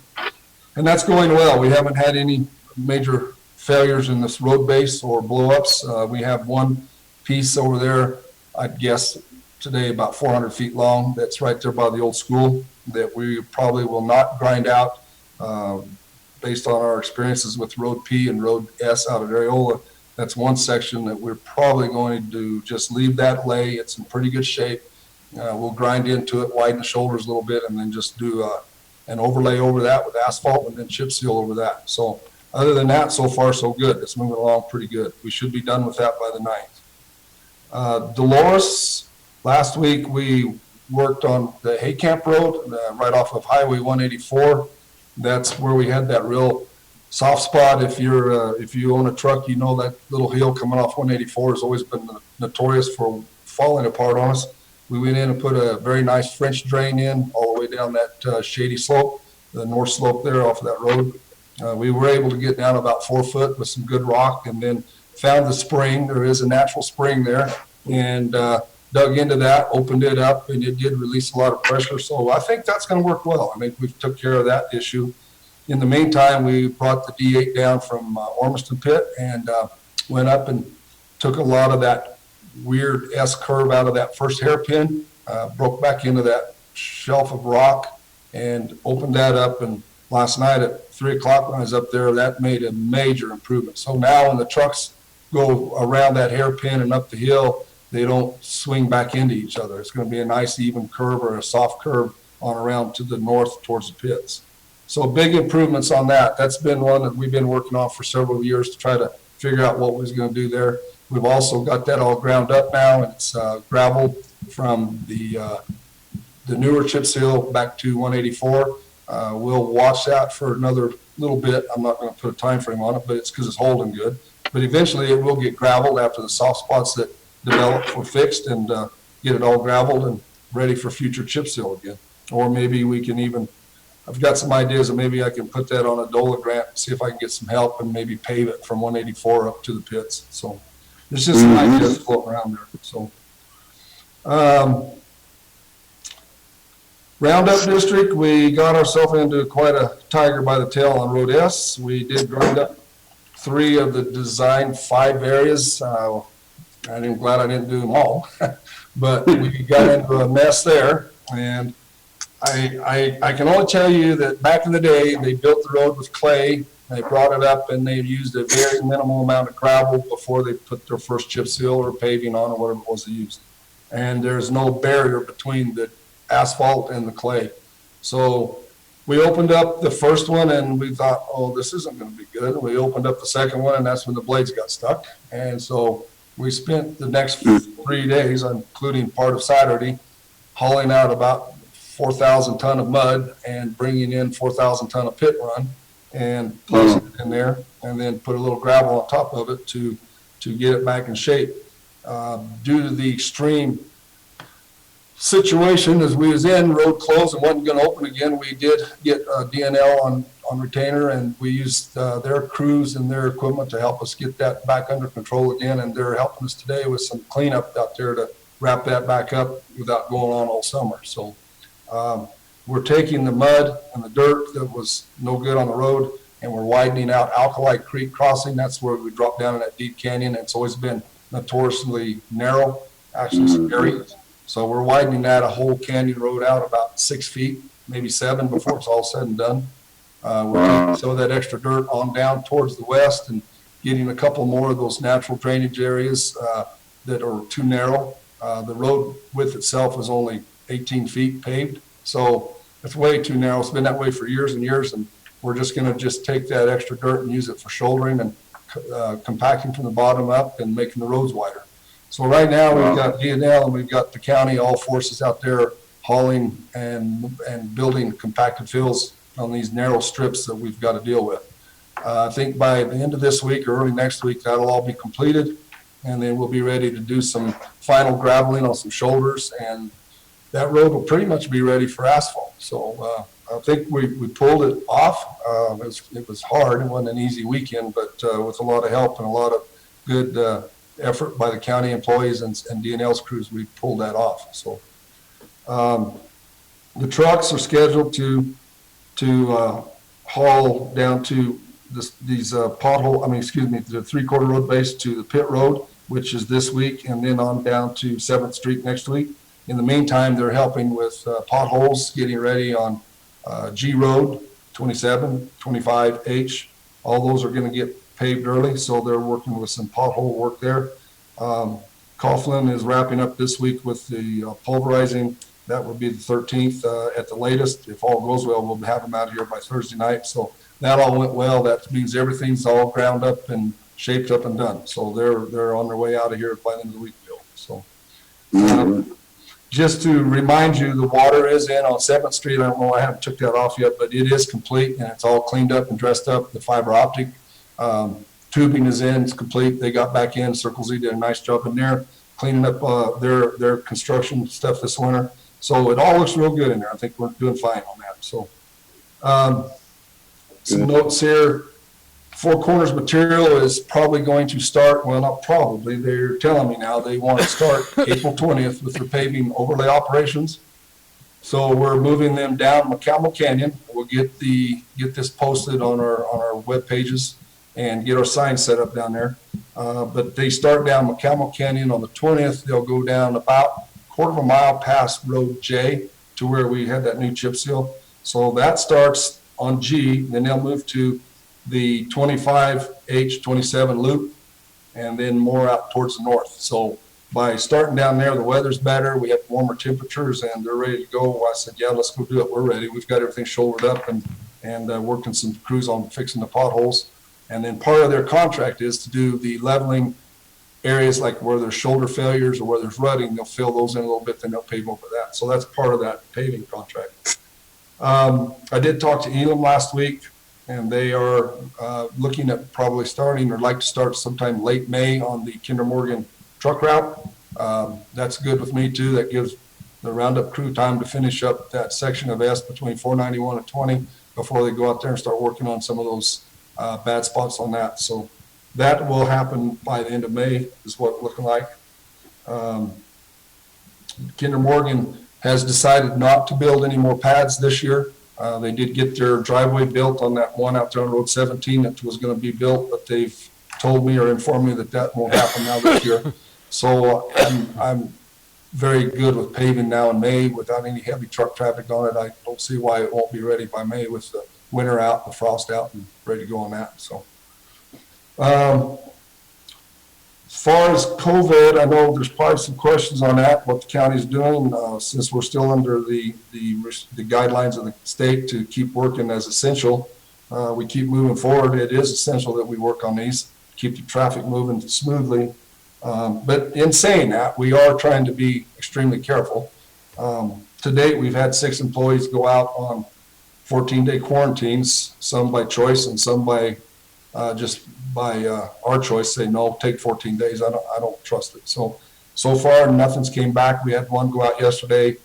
His wife was tested, but she came back negative, so he'll come back to work tomorrow. So that's good, you know. And so they're working with us, and that's been our point here. We do all the cleaning, we do all the scrubbing, we do all the wiping, we do everything we can. We stay 6 feet apart. We don't let anybody come in our buildings at the main departments here. No salesmen, nobody, not even the foremans. They come in, drop our stuff off in a box, and there's a transfer between the box and the office. That's as close as it gets now. And so that's what we're doing, and hopefully that's enough. We do have meetings every morning with the crews, stand a safe distance. I have a 4-foot lath with a point on it, and I make sure I use the pointed end towards them, and it keeps them away from it. So it's getting the point across, so to speak. So our circles have went from 6 foot arm to arm to about 20 foot, and we're having to yell at each other now. So but that's all it's what it's about. And we keep pushing for honesty and forthright. Be honest with us. You're not going to get in trouble. If you got a thought in your head that you need to go home for 14 days, go home. Don't stick around here thinking it's going to create an issue. So that's Rob, are you running the crusher as well? You didn't mention it. Yes, sir. Crusher, I'm sorry. Yes, crusher's still crushing. We're probably a week from having the stuff done for the Forest Service, and then we'll be moving into the drain rock for the landfill. Yes, so it is on the schedule. So it's then we had a crew in to help us on Road S. He lost a day or two last week, but we're still doing pretty good on that. So go ahead, Keith. Rob, this Commissioner Raquel, I saw that you were successful on the Weld County crusher bid, and you know when you will be getting that crusher in so that we can put our other one up to auction it off? Well, we are working towards getting that resolved. Both counties are staying home, and it's not in Weld County's way. It's in one of their remote yards. So we've got trucking tentatively set up. We've got tires, rims ready to go. The biggest issue I had was sending a couple of guys up to get it ready to transport, and then where do I keep them? You know, I don't want to put them in a motel. I don't want to put them in a compromising situation and then lose 3 of my guys for 14 days. So we've just, like Weld County, laid back, and we're looking at the situation. And Keenan, to be honest with you, if we can go get it sometime mid or late April, both parties are very good with that. It's paid for, it's in a secure area, and everything's good. So. Gotcha. Commissioner Candelaria. I'm glad you were successful with that bid. Yeah, that was good. Yeah, we did well. So we're very pleased with that. Yeah. You want to say something, Commissioner Candelaria? Yeah, I was just gonna say thank you for not sending those guys up there right now for another 30 days. I know it's probably something that we'd like to get here, but 30 days is not gonna hurt us, I don't think, one way or another, is it? No, sir. In fact, Jim, staying up there with our current crusher at Ormiston is a simple way to just wrap that season up in Ormiston and bring the new crusher into Hay Camp. That's where we're going next, and set it all up fresh anyway. And that's what we'll try to coordinate, is that timing right there. So. Yeah, there you go. Sounds good, Rob. So any other question? Oh, go ahead. Go ahead. Other than that, I think I've covered everything. I know I don't get to visit with you guys as much anymore, but we are getting into our spring season, and it is extremely busy. And some of these things we're doing to push is because the next phase is mag chloride, and you know we've been doing that together for several years now. That's a big push too. So it's that time of year where here we go. You know, if you slow down for 1 second, you're already behind. You know, so yeah, we're good. So. All right, buddy, keep going. Thank you, Rob. Thank you, Rob. All right, let's go to Bonnie Lobbing. Are you on the call to give us an update on the I am here. Good morning, Bonnie. Good morning. Does this picture look familiar to any of you?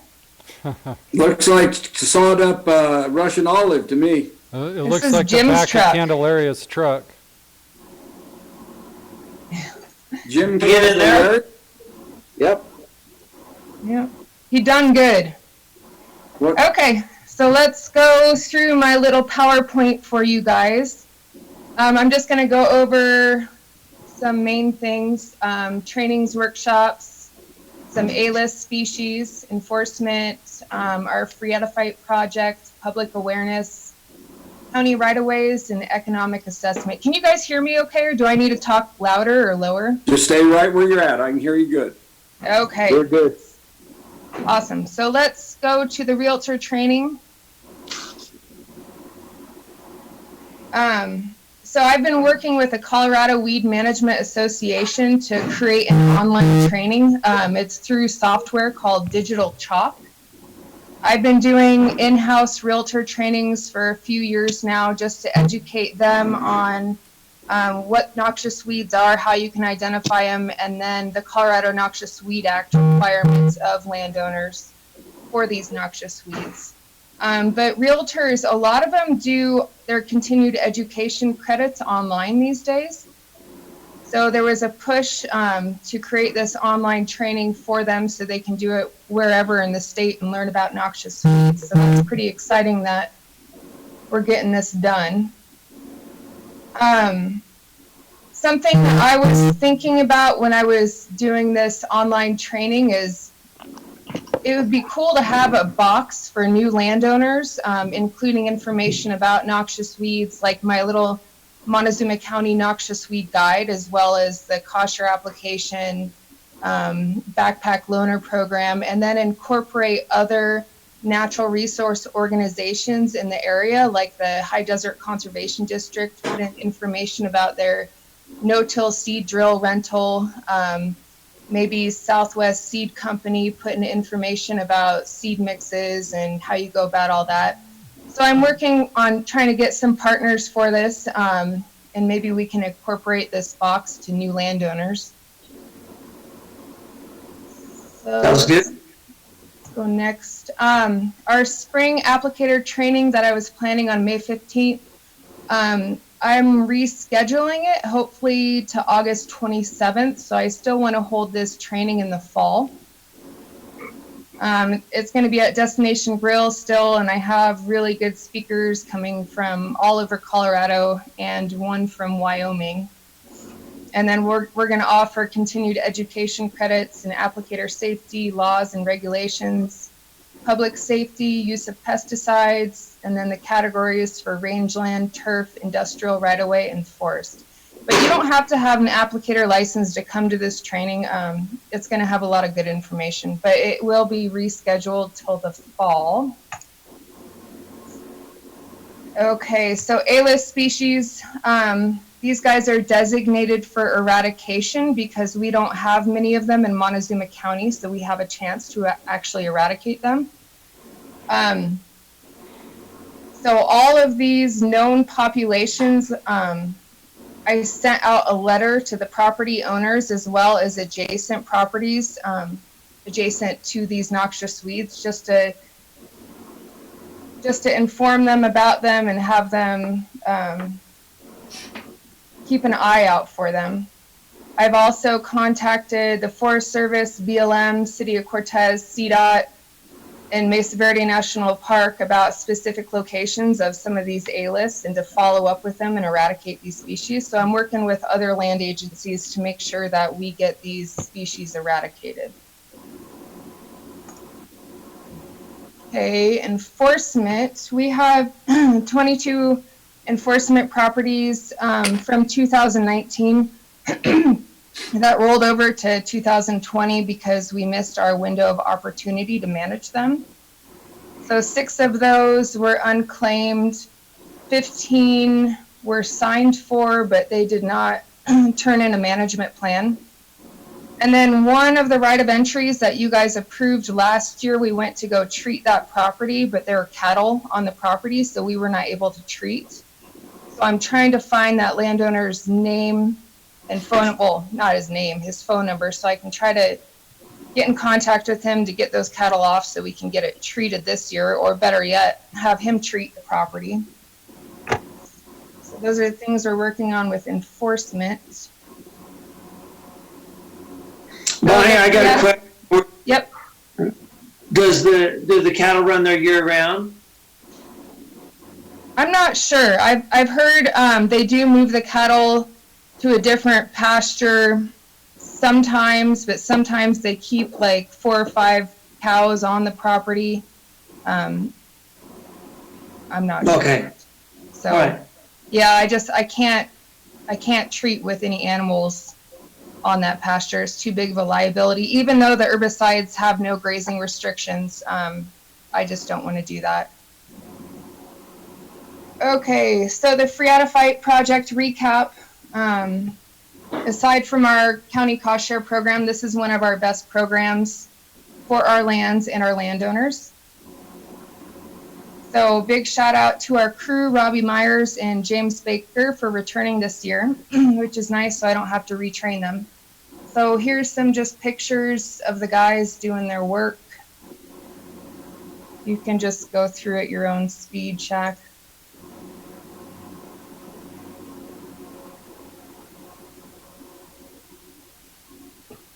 So Bonnie, in some of these pictures, it looks like you have those stumps. Are those painted in green or treated?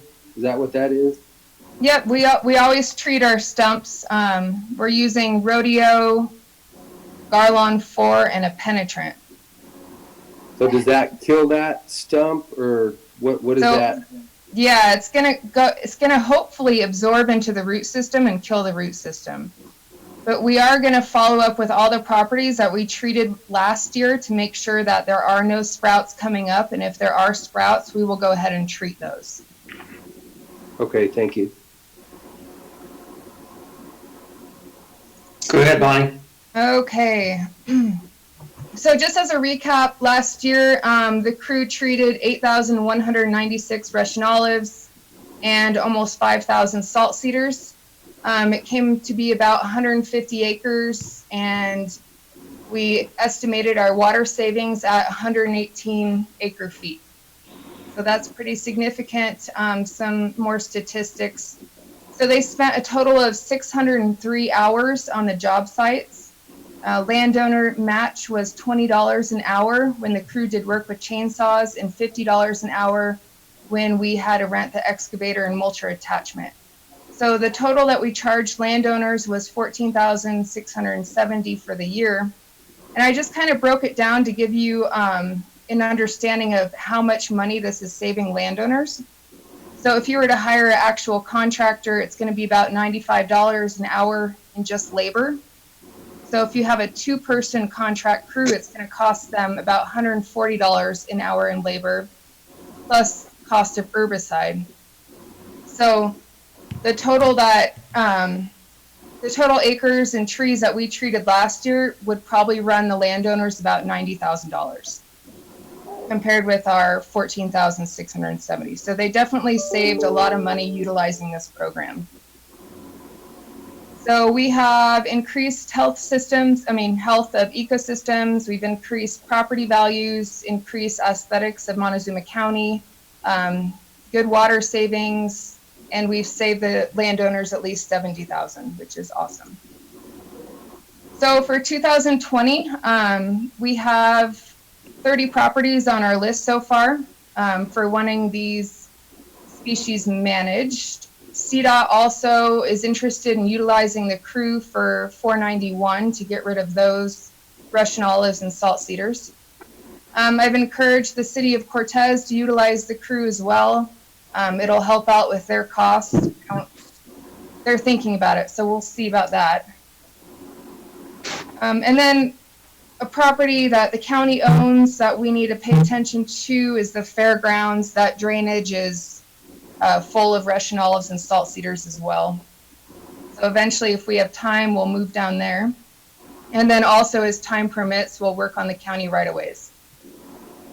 So then we will be revisiting the 30 properties that were treated in 2019 to treat any of the sprouts that came up. And then if we want to change up our herbicides, we might do that. If we see a lot of sprouts coming up this year, we might try to do a different herbicide. Okay. So as far as the funding for this project, I've applied for a 5-year grant through the Colorado Water Plan. I won't hear back till May 1st. I've applied for a 5-year grant through the Farm Bill. It's called the RCPP. I won't hear back till mid-April. I've also applied for a 5-year grant through the National Fish and Wildlife Foundation. I'll hear back late April.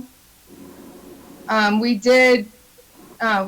were awarded $58,000 from the Colorado Department of Agriculture. $25,000 of that will go to the Phreatophyte project. $10,000 will go to the cost share program. $10,000 is going to go to another cost share program that is specific to north of Dolores. So we're partnering with the Forest Service on this project. They're going to treat adjacent to the landowners that utilize this cost share program. And then $10,000 is going to go to the Mancos River project. And then I also applied for the HPP grant through Parks and Wildlife for the Phreatophyte project.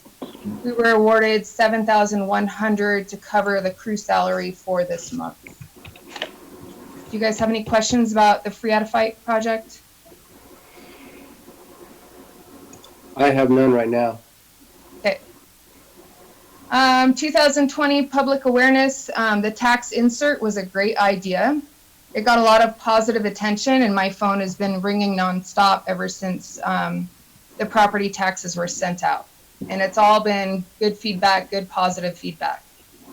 So since February 1st, I've had 108 phone calls about noxious weed management on private properties. I already have over 20 properties wanting field visits this spring. I've also updated our Montezuma County Noxious Weed Guide and had a bunch printed because we ran out of our old ones. So I'm increasing activity on social media. I'm planning on writing Weeds of the Month articles for maybe the Free Press or the Journal.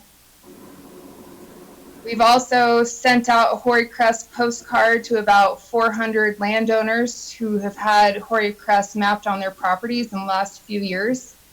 It's just a reminder that the Hoary Crest is coming up pretty soon, and there's such a short window to manage it. So it also has some management info on there. And then it also had information if they wanted a property visit or needed our help in any way, just to give us a call.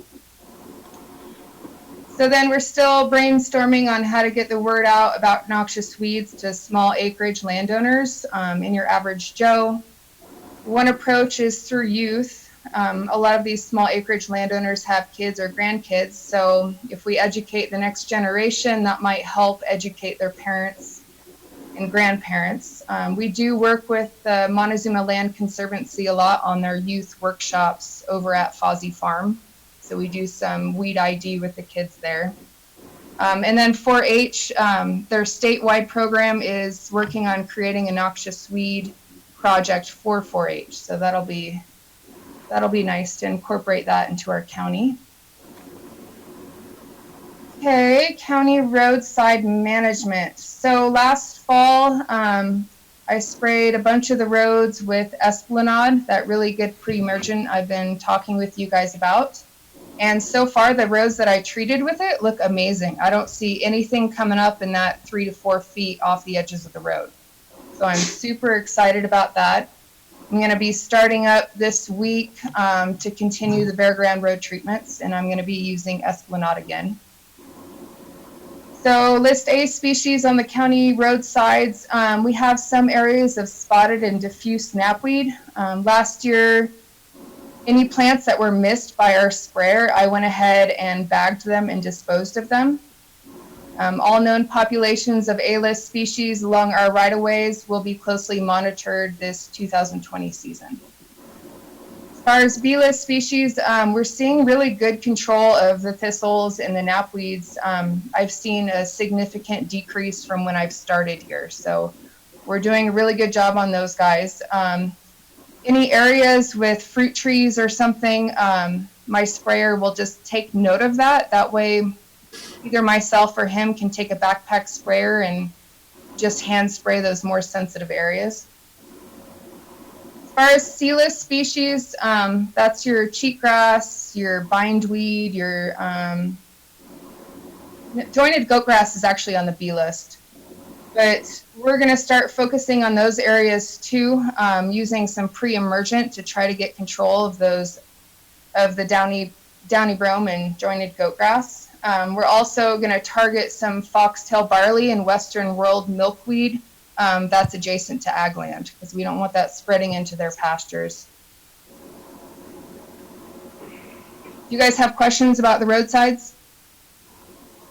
I have none at this time. Okay. So I wanted to talk about this Montezuma County Economic Assessment. So CSU did an economic impact of invasive weed species in Colorado in 2019. They mainly focused on the B-list species and the impact on agriculture production, wildlife habitat, and recreation. But as a whole, the assessment was not very accurate because they were just working with the data that the counties reported to the state in 2010 on quarter quad maps, which is not very, it's not very accurate. And I would say a lot of the counties don't have active noxious weed programs where they do have mapping technology to report these things. So as far as that standpoint, I don't think it's super accurate because of the information they were going off of. Let me see. Oh, yeah, I think that if a county doesn't have an active noxious weed department, that the Department of Agriculture should find those counties and give that money to the adjacent counties, because those counties that aren't managing their weeds are directly impacting the counties who have been trying to manage their weeds, because their weeds are continuously spreading over here. But I don't know. They're trying to get some more teeth into the the Noxious Weed Act, so we'll see what becomes of that. Back to the assessment, it had very narrow parameters, especially for agriculture. What they did was they took the acreage in each county on specific land types and calculated the average loss in crop yield because of caused by noxious weeds. But there's so much more that needs to be pulled into the economic assessment for agriculture, like how much money are the farmers spending on actively managing their noxious weeds? The price of water loss from Russian olives, salt cedars to farmers. Loss of pasture forage due to noxious weeds and the impact on the cattle industry. Lower yields on hay production because of noxious weed infestations and how that affects local hay prices. And then jointed goat grass has not been accurately inventoried, but if winter wheat has a certain percentage of jointed goat grass seeds, the entire crop will be rejected by the buyer. If there's a low percentage of jointed goat grass, the price will be reduced significantly, and we do have that problem in this area. So it would be good to know how that is impacting our farmers in this area. So the wildlife, you guys can read through this, but their parameters for their economic assessment that they did was very narrow. They were just looking at the habitat index for high-risk species, but they weren't really looking at the impact of grazing on the animals. They also, seedless species have a huge impact on the wildlife as well, such as cheatgrass. Not only does cheatgrass push out the native forageable species that the animals can survive off of, but it does increase the fire frequency, which will also impact the herds. I'll go through this. And I can send you a copy of the assessment too, if you guys want. So as far as the impact on recreation, they pretty much related that to the high tourist presence and high recreational value. They used a certain index for the human use of ecosystems.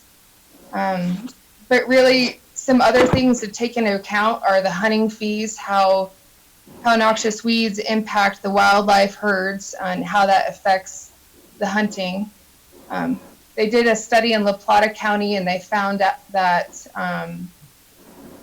hunters spent over $2.6 million in La Plata County in 1989. So if the elk and other wildlife are displaced or populations are reduced, hunting revenues will decrease as well. I'm going to go through this. Okay, so the end result of this study, they estimated that Montezuma County's loss was around $993,240 a year. But I think that number is really low because it was such a narrow economic assessment done. So I kind of, so from the cost share statistics, I know that landowners are spending over $150,000 on noxious weed management per year. And that's just a fraction of what people are actually spending in the entire county. A lot of farmers don't even turn in the cost share applications because they say $500 is nothing compared to what they spend on herbicide. So, I don't know. So something I want to do is kind of get an understanding about how and which noxious weeds are impacting our farmers the most. I was thinking about sending a survey out to the properties that are designated as agriculture and ask them some certain questions that might help me understand what the economic impact is and what species I might want to prioritize and where. Does that kind of make sense to you guys? It does, Bonnie, but I have a question on a survey like that. What is your percentage, or you may not even know, of a survey do you actually get back to give you a good idea of what you need to focus on? Yeah, and I'm not sure. I mean, this is just kind of an idea that I sprung up. I'm not sure. Only one way to find out. Yeah. That's true. I mean, Larry Don, would you fill this out and tell me how it impacts your cattle? Sure. That was a good question. It would be interesting too. I mean, when I buy hay for my horses, I'm not gonna buy weed infested hay.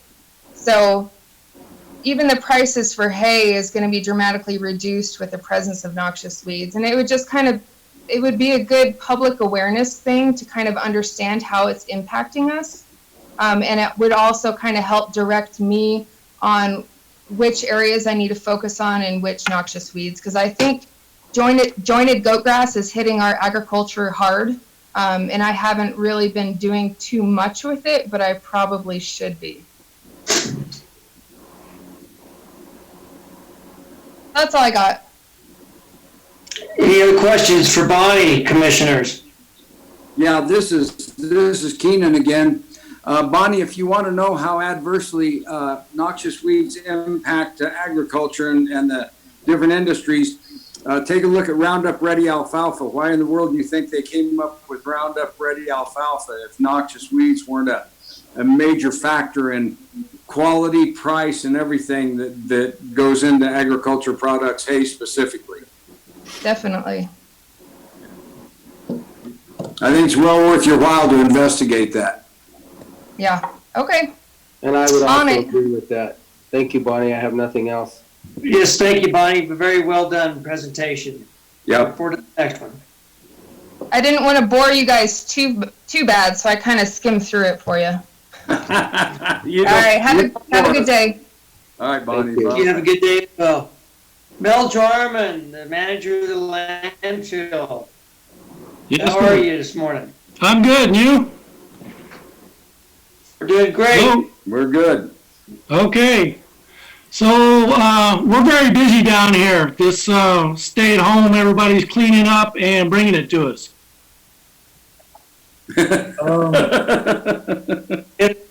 We're averaging 45 to 50 cash customers a day over and above our regular waste that we do. Wow. Then that means they're not staying at home. That's a fact. They're not staying at home.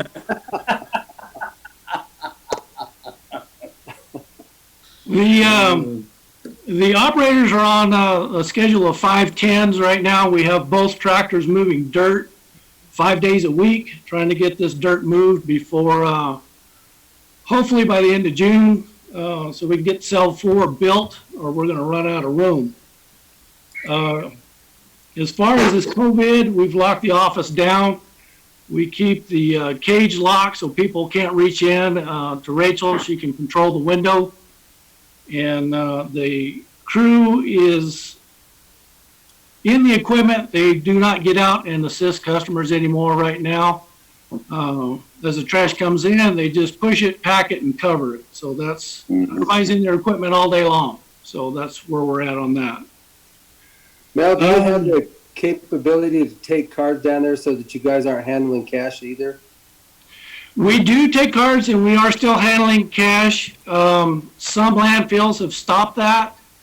Some landfills are only accepting accounts, or they're not taking private citizens. We haven't done that yet. I don't know if we can do that. There's a lot of people trying to get stuff cleaned up. No, I'm not suggesting that. I just, if we can take a card, it might be more beneficial to encourage it instead of the transfer of cash, specifically to our workers. Well, we do, and we do have sanitation stuff there at the scale. Rachel's been doing an awesome job of keeping everything clean and wiped down, and the customers, for the most part, have been really good about keeping their distance, so that's been a plus. The canal down here going to Chalk is getting water in it. We will be starting our composting operations shortly, so we can have it timed and temped and in the curing phase before we start cell 4 construction. We're still waiting on our loader. They said a couple more months, which is fine because The only recyclables we're accepting right now is cardboard, and that's because we don't have to handle it by hand. So we're accepting that until our tip floor is totally full. Any excess we'll be putting in the construction demolition pit set to the side, and that we will compost at a later date. So I don't have anything else unless y'all have questions. I have a question. Have you had any feedback from stopping the recycling program because of the coronavirus? Well, we've had some people, they didn't understand why, and when we explained it to them that we have to sort this recycling by hand down here, and it was a health hazard, they understood, and it wasn't that big of a deal. That's good. And how about the state, at the state level?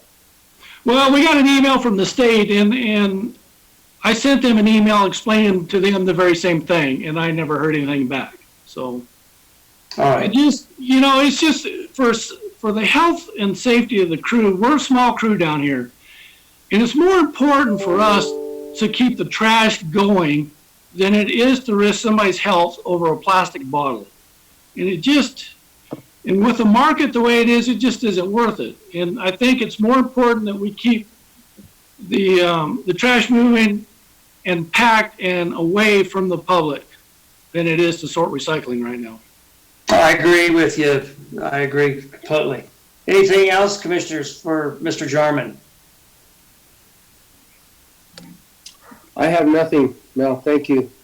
Thank you. Good luck with that opening your next pit. I'm glad to hear you're moving dirt and getting that going. Has the state relaxed any of their restrictions on your clay depths down there, Mel? Since we've got so much clay already in play down there, have they made any concessions to you on that clay in your pit? Well, as it stands right now, we're going to excavate down to within 1 foot of subgrade. Then we'll have to have the surveyor come in so we can get it perfect. But the design plan is 1 foot of compacted clay, a geomembrane liner, then the gravel, then a geotextile liner, and then 5 foot of non-compacted MSW waste on top of that. Wow.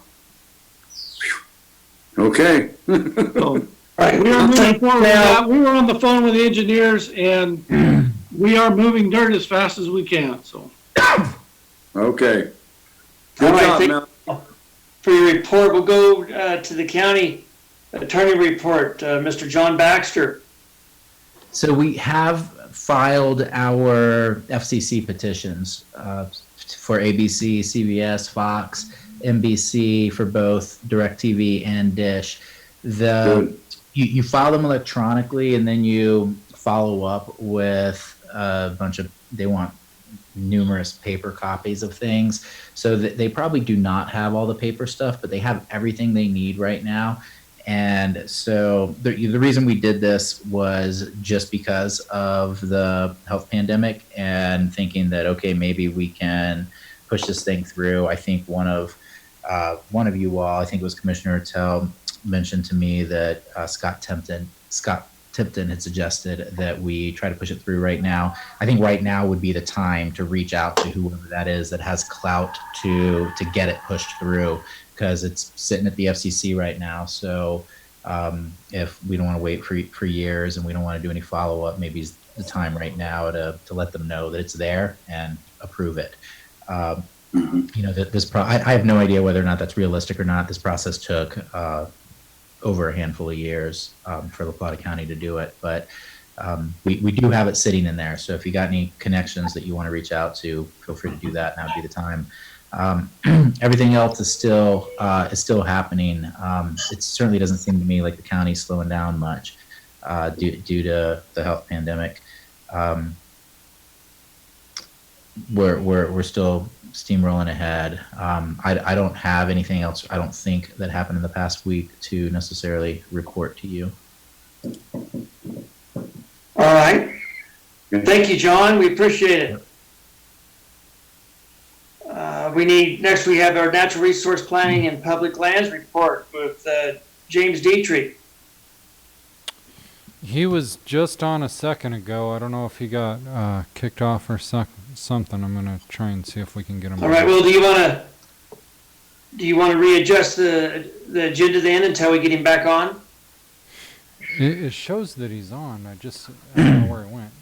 James, can you hear us? We're ready for your report. He should be in this screen right here, but I'm not seeing him or hearing him do anything.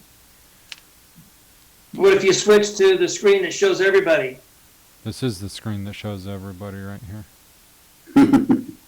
Oh, we're seeing. James? Let me see if IT can help us out with that. And while I'm doing that, I obviously won't be giving my report, so if one of you wants to start. All right, well then why don't we go to the commissioner's report? Can you hear me? Yeah, go ahead, James. Yeah, we can hear you now. There you are. Okay, very good. I think I got it figured out. Okay, so I think that picture of your purse in the background. I must need to change my screen or something here. There we are. No, we're back to the purse. Okay.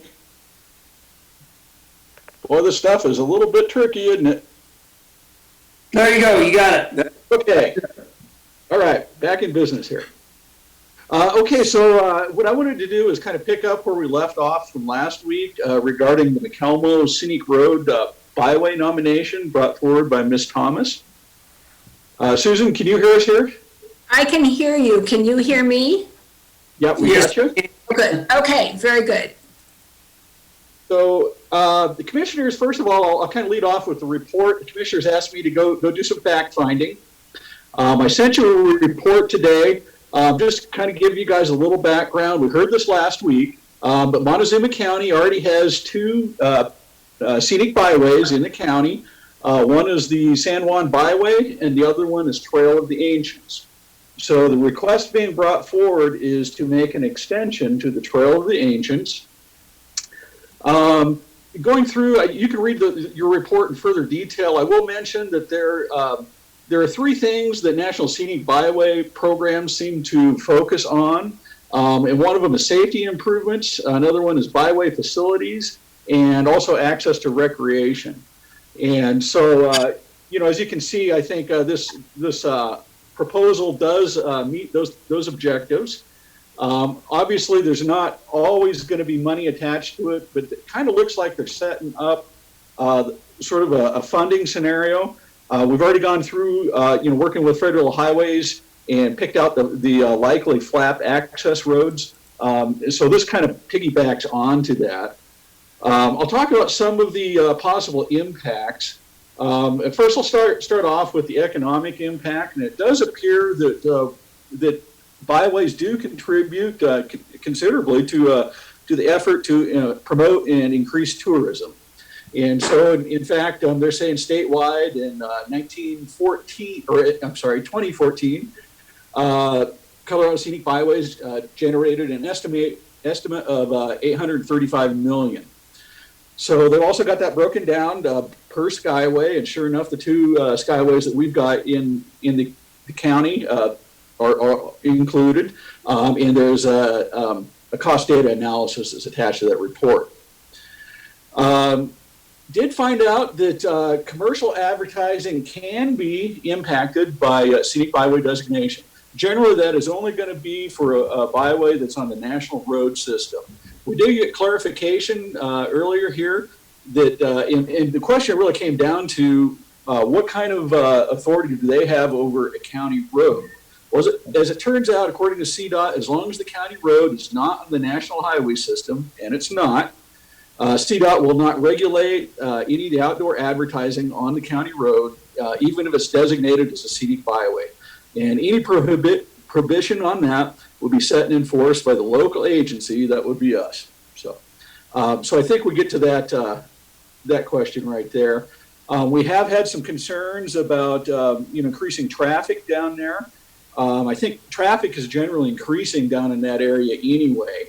And it's not really, it doesn't appear to be related to growth because there's really not that much growth happening over in Bluff or any of those areas. So really the increase in traffic has to be really due to tourism or, out-of-state visitors, stuff like that. So I think, it's safe to assume that traffic is going to increase down there. We've got a national monument down there, obviously a lot of draw for people. So, whether or not we designate it as a scenic byway or not, you're probably going to see an increase in traffic no matter what. Another way of looking at that, though, is that if we are seeing an increase in traffic down there and we've been promoting tourism, then I think it shows that we've been somewhat successful at that. So, it depends on how you want to look at that. Other concerns really kind of came up were, kind of quality of life, because it is it's a rural, generally an agricultural area. At least it was in the past. I would maintain that road is kind of gone past being, rural agriculture and is now really kind of linked also to tourism. So the road is evolving. That whole area is evolving. Some concerns were raised about, impacts with moving equipment, things like that. It's a narrow road. Livestock are an issue out on the road. There, seem to perennially have problems with livestock out down there. I would say that these are the kind of problems that, the federal dollars are designed to help address. And with the federal agencies coming around and kind of pinpointing these roads, I think there's a high likelihood that they are trying to come up with a new way of putting some funding into these programs. And obviously for a road like McElmo, improving the shoulders and things like that, widening the road possibly in some places would be helpful. And the other thing is the flap and federal funding, that's where the big dollars are.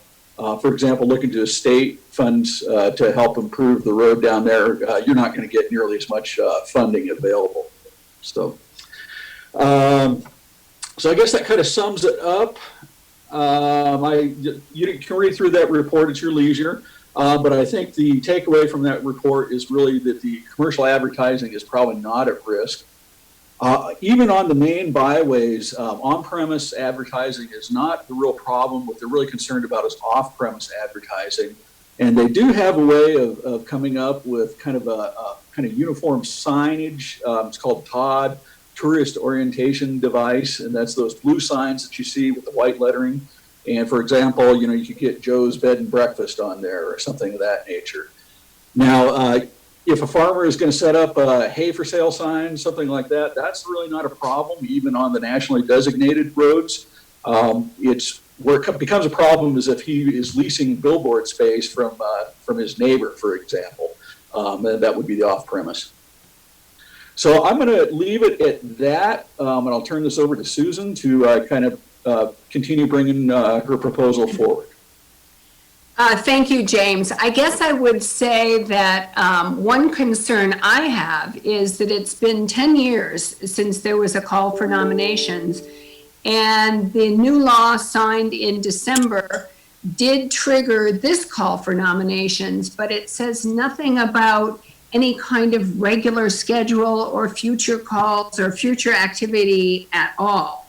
So if you decide not to support this, of course we won't go forward, but I really don't know when we'd have another opportunity. And I do think it puts us having this 26-mile spur or additional part extension added to the byway probably benefits us from the standpoint of we've got that layer of slightly higher status. I think it's also quite an important economic development exposure for the numerous businesses that are down Road G. There were some letters of support that I've received. I'm getting them every day. I pass those on to Shaq to pass on to you, and you may or may not have had a chance to look at those. But exposure that doesn't cost the money is fantastic. So I think we don't want to overlook the economic development potential. I live very close to Sand Canyon, so every time I drive to town, I pass both parking lots. And I guess what I've seen in the 15 years I've been here is tremendous amount of increase in cyclists that I think really is what's accounting for the big bump. And most of those cars are local. There really aren't all that many that have out-of-state plates. Probably a little more in the summer, but I think it's a favorite local playground. And so I'm not sure what we do about that, you know. Those people live here and they know about it and they certainly use it.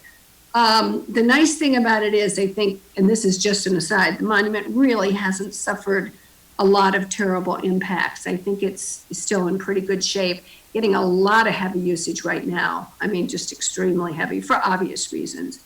But I just want to make sure you understand that we don't know when we'll have another opportunity.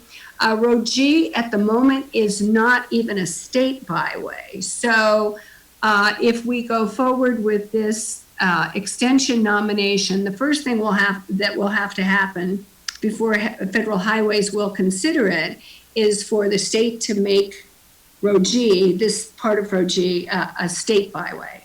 And of course, that doesn't quite have the profile that a federal one does, but that's part of the required process if you do in fact support going for the federal designation. It always bugs me when I hear everybody talking about San Juan Skyway.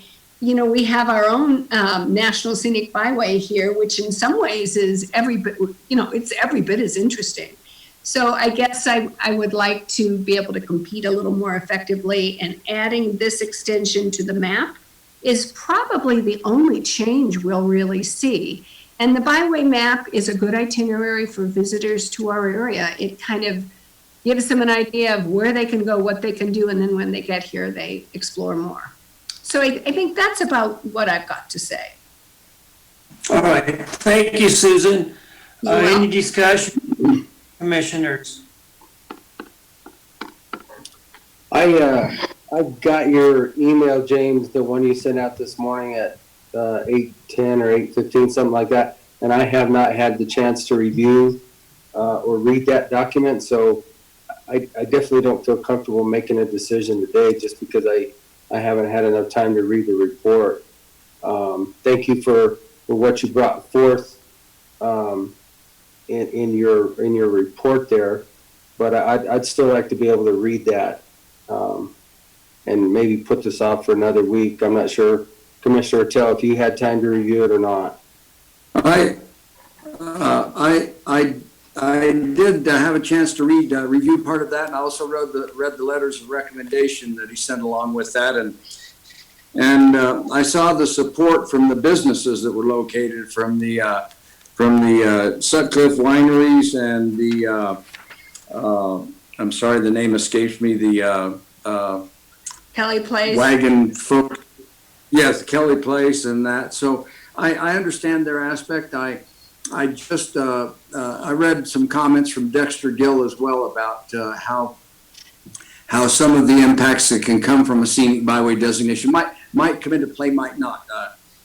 I just want to be sure that the flavor and the agricultural community down there will not see any adverse things maybe come their way. I understand the business part of it and how a scenic way can attract more people down that canyon to partake in different things, but I would definitely want to be very cautious before doing that designation to be certain that there are not going to be any adverse impacts from that. That's my only concern.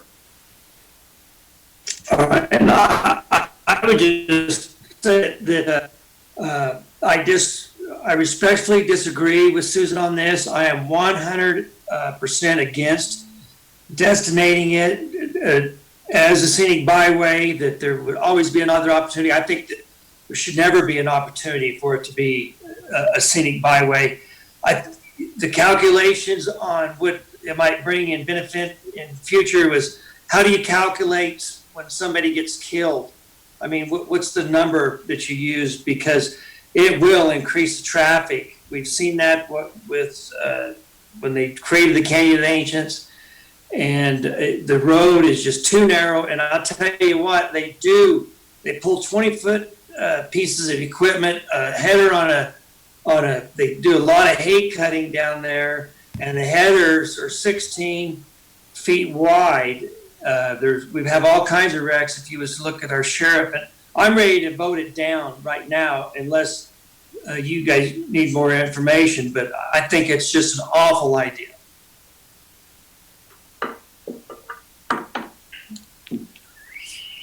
I would like to review all this, and I didn't get I'm looking at it now on my other computer that Shaq sent to me of the letter supporting.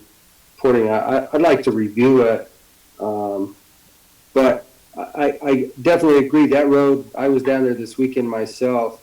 It's still extremely narrow, and I realize that this may help with funding toward that, but you know, there are a lot of accidents. I've been on many of them in my lifetime down there, and I would like to see the road upgraded before a designation takes place. And I know it's kind of a, you know, cart before the horse type of deal, but that road does need to be upgraded before we put a lot more traffic on it. Yeah, the logistics, you know, a lot of those places, the irrigation ditches are right next to our road. That road would cost a lot of money to upgrade that road for the increased traffic that this destination would put on it.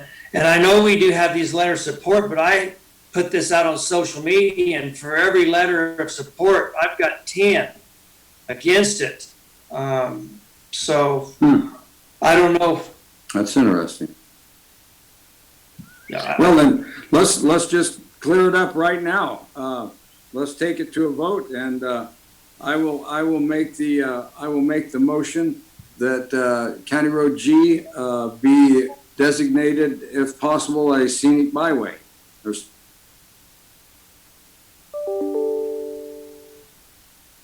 So you're wanting to move forward with it right now, Commissioner Ertel? Well, I think we should put it to a vote. Yes, I think it's one of these deals that I think there's plenty of information there. I think we know the condition of our county road. We know that it's a difficult road at best.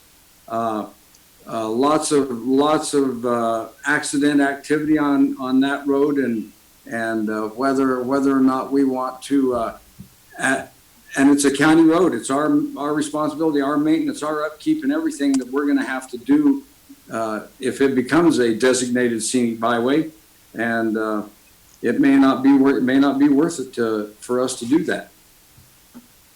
So I guess I'm sure that Ms. Thomas would like to know, and I'm ready to make a decision, and I think Commissioner Supler is ready to make a decision, and apparently you're not, Commissioner, or you want to put it off for a while? I would like to have time to review that report more, and I apologize. I guess I didn't look at my email quick enough this morning to review it, but I mean, I would like to wait one more week, but if you guys think that we should move now, I'm okay with that also. Well, there is a motion on the floor, but there hasn't been a second yet. I'm not making the second because I don't want to see it died for lack of a second, didn't it? It would die for lack of a second if Commissioner Candelaria was not willing to make the second. I would like to wait a week, because I haven't read that report, and I think that it's wrong to make a decision when I have something in front of me and I haven't read it. So I don't want to. Well, then the decision died for lack of a second. So be it. That would be correct. We'll investigate it next week. Yeah. All right, we can go to next week, but I've got my mind made up 100%. I'm voting against it. Nothing is going to change my mind on this issue. So we'll wait till next week. Yeah. Do you have anything else? Okay. Okay, I'll continue with my report here. I did visit with the BLM, and what they're wanting to know from the commissioners if we feel like the restrictions that are in place are good enough. What they're hearing is law enforcement, and I'm guessing it's probably from up in Silverton, where they're trying to limit the gathering up there, like at the pass where everybody's kind of congregating to go hike up and ski. So, some law enforcement are expressing some concern to the BLM and requesting that they close down campsites and things like that. We have heard nothing from our law enforcement here. And the BLM is pointing out like facilities like the Bradfield Bridge campsites. All those campsites are far enough apart to meet the CDC guidelines anyway. And I haven't been up there recently, but every time I go up there, there's never more than 2 or 3 camp there anyway. So they don't feel like there's a risk. All they just want to know is are they doing enough?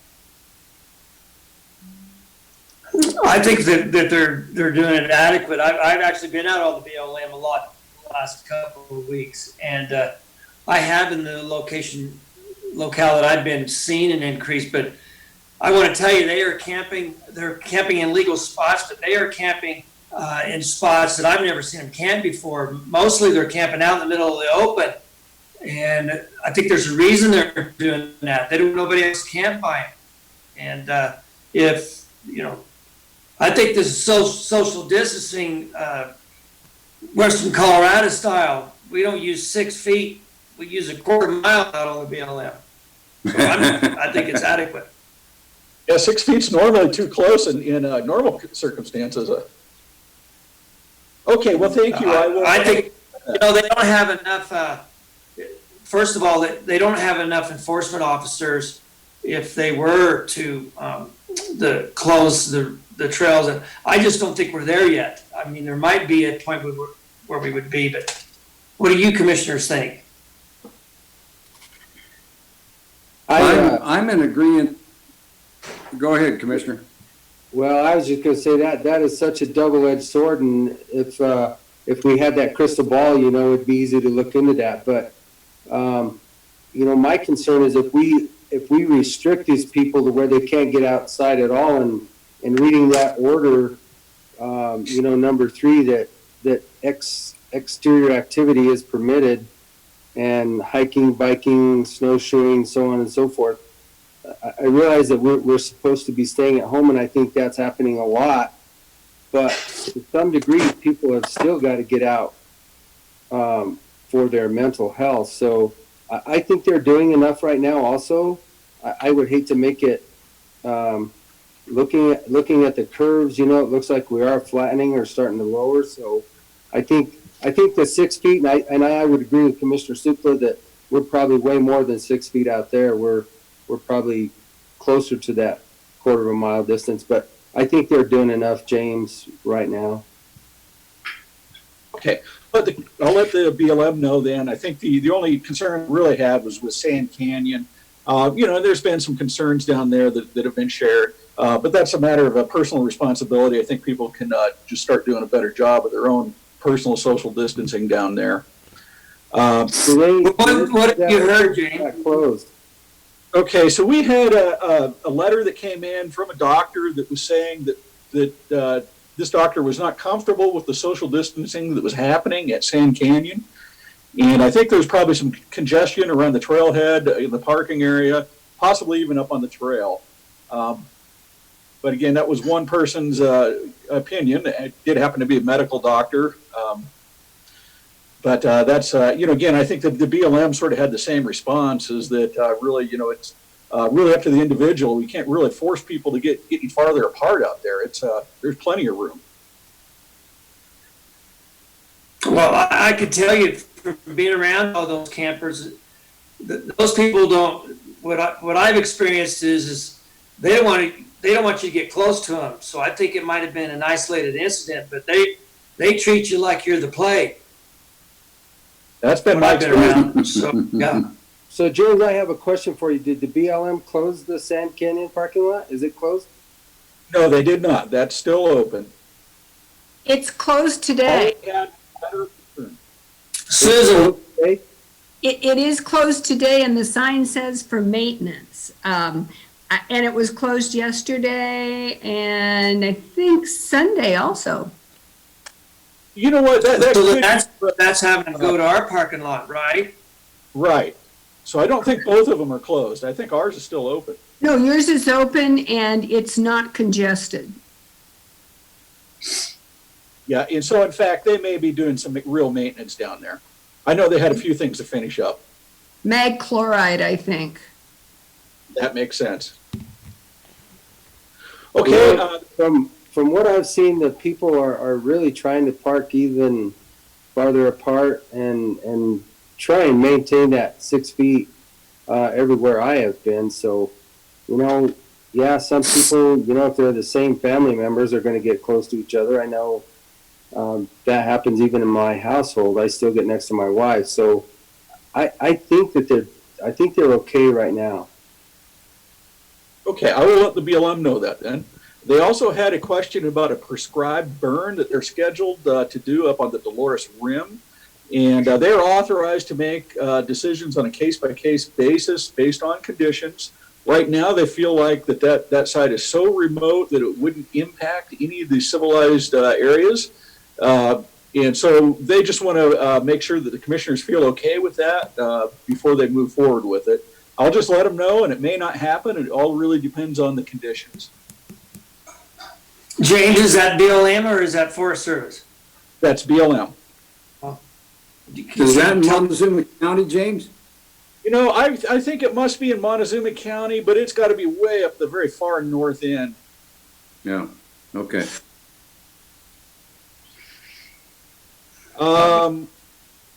So let's see. So the Forest Service may delay opening some roads partially due to conditions, but they will also be, maybe delaying some of those roads that lead to developed campsites, things like that. So they just wanted to let us know that they may be more restrictive, and they may choose to close some trailheads and congestion points. Yeah, I got a long voicemail from Derek Padilla this morning talking about campgrounds and some of the closures, and I won't play it all for you, but he's talking about fire restrictions and possibly delaying some campground openings on the forest. So, okay. Yeah. Last thing I have to report then is we're moving forward on the Paso Mesa Verde and trying to coordinate with Doug. We may have an opportunity to pick up some of the aerial imagery that we need through the project that Doug is working on already, which would be a significant cost savings. So we're working it through the CDOT system right now to make sure all the data we collect is going to meet their standards for what they're expecting. And anyway, we'll continue to coordinate on that and try to get our amended contract and everything ready to bring forward next week. All right. Any questions for James? I have nothing else. Thank you, James. You're welcome, gentlemen. Thank you, James. We appreciate it. Stay safe. You too. County Administrator report, Shaq Powers. And before you start, you're going to have to get closer to that mic or take that mask off because we cannot hear you. Can you hear me now? Not very good. How about now? You got to get that mic closer. I think it's the computer mic. Let me see something. All right, how about now? That's better. That's better? Okay. I can hear you. You gotta admit, I'd make a pretty good looking ninja. I think that with the mask on, that's the best you've ever looked. My wife said the same thing. Oh. I'm going to admit to nothing. Go ahead, Administrator. Okay, so as you know, I've spent the week in and out of meetings and preparing to shuffle money around for you guys to help the hospital and to make those loans available. I'll be following up on both of those things this afternoon. One thing I am going to be following up with the business task force and with our economic recovery team is I've been around government long enough to know that every rule they make, they allow exemptions to. At this point, it appears that the governor is going to reopen the state on April 27th. but none of us know how long this is really going to drag out. So I know that the enforcement agency for all of the businesses being closed is the Colorado Department of Public Health and Environment. And I would like to help businesses start thinking of ways in which they could appeal to CDPHE for an exemption, even though they may not be an essential business. Their business is essential to them, and just because they're not essential does not mean that they can't be in line with the spirit of the orders, which is to promote social distancing and to keep space between people and to keep from spreading this virus. I think what businesses should be prepared to do, should this continue to drag out past the 26th, is first to display their understanding of the situation and reference facts such as the dates of executive orders, changing the businesses and the current cases that we see nationally, statewide, locally, and to display their knowledge of those, the motivation behind the orders, and then show ways in which they could operate their business and still comply with the spirit of the order. For example, if I go to Body by Design, that's the gym I attend, but I can't think of a reason why, if they moved some of their equipment out to the parking lot and had everybody park at the west entrance of the Carpenter Trail area, and if they appropriately spaced weight benches and stuff outside that were maybe even further apart, 10 or 12 feet, and had somebody using bleach water in between people using them and limited the people and had them wear masks.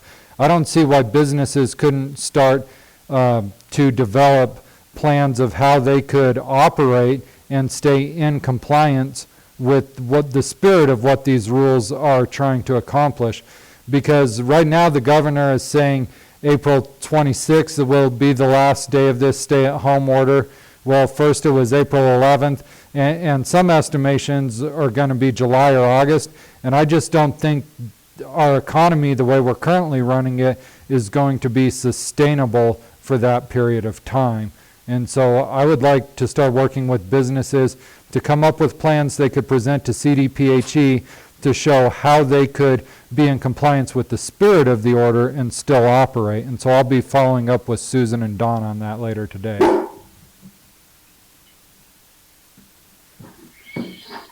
Well, that's some good thoughts, Jack. Good luck with it. And I'll also follow up with that business task force, Shaq, obviously with you, that I've been listening on those phone calls. You know, we don't know if this will get extended again or if it'll even go to that date. But so that'll be a conversation with that task force and the chambers and those people. The other thing is last week, give me 1 second, I got to pull up another document.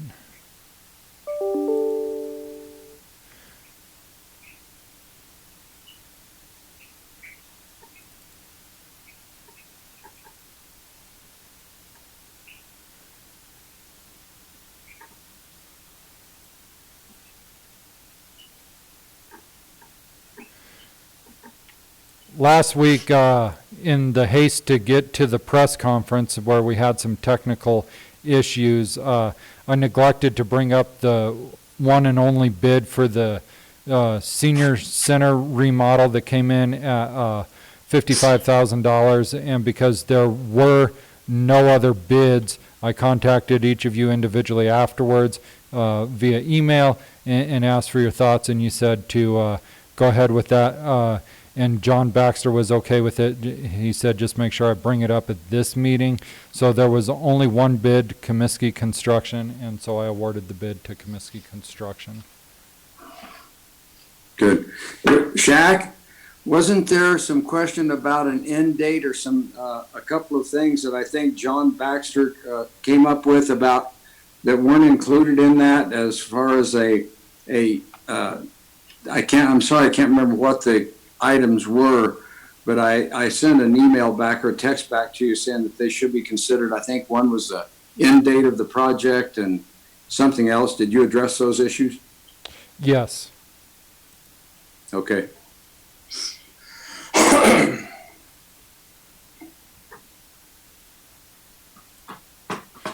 Commissioner Sukla, you're muted. You'll need to unmute yourself. Do you have any else from Shaq? I'm sorry, you were breaking up. Try that again. So is that the end of your report, Administrator? Or do you have more? No, that's the end of my report. You guys can take over now. All right. Thank you, Shaq, for the update and the good ideas and the hard work you've been doing. You have been putting in a lot of hours, and I tell you what, I sure feel comfortable that Montezuma County has you picked as the county administrator, especially in a crisis like this. So, Commissioner's report. Any commissioner like to start? This Commissioner Tell, I really been staying home and working around the place here. I have by phone contact been involved in the 2 Montezuma County COVID-19 updates and addresses on Friday and Monday that were put on by our health department, Bobby Locke, Karen Dixon, and Jim Spratlin.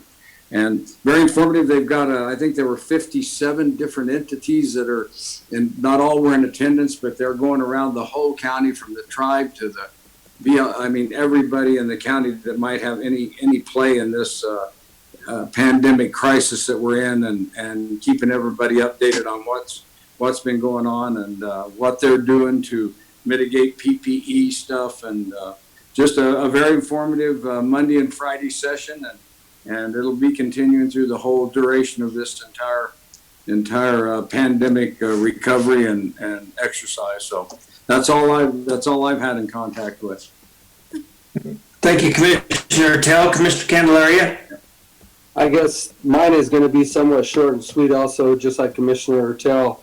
I've been on a lot of Zoom meetings with the public health on Fridays and Mondays, also with the Montezuma Business Task Force and what's being developed there. And then reading, gosh, I can't even begin to tell you how many emails a day. A lot of stuff coming from the state, but one of the most concerning ones that came from CCI on Friday late afternoon came from Jenny Pingino. Were you able to read that, Commissioner Sukla? What did it pertain to? I've read a lot as well. Well, it's just more into the directions of the economy and what they're trying to get us to plan for, or what they're thinking for a minimum of a 3-year of a revenue reduction basis. Oh, and yeah, you were talking about the survey that they were wanting to do, correct? So some of that, but I think more in regards to that maybe we should be get together somewhat in the next week or so to even look at finances even farther than that down the road, and projecting at least a 3-year minimum based on those reductions that the state is looking at right now.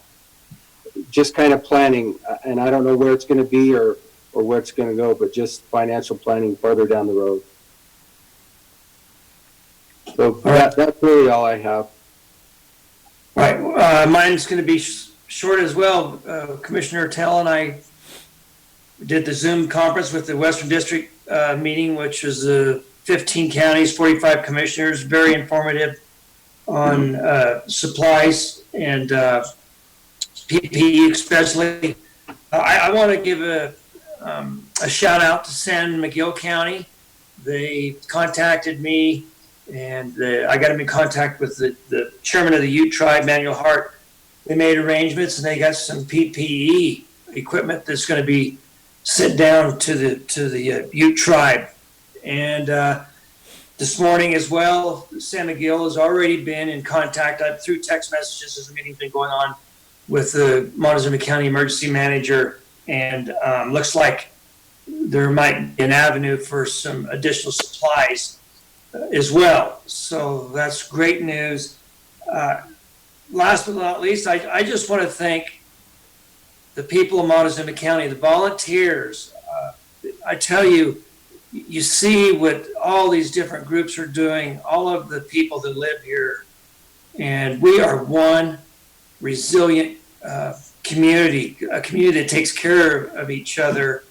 And I mean, from the truck free lunch drive at the Ute Cafe to all of the sewers out there sewing these masks, to the food gathering, to it's just I want to say how proud as a leader following the citizens of Montezuma County, because they are the ones that are making the difference. And us as commissioners, our hats off to you folks for doing what you do and taking care of your fellow neighbor.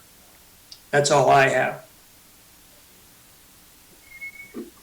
So thank you, Commissioner. Jack, I guess so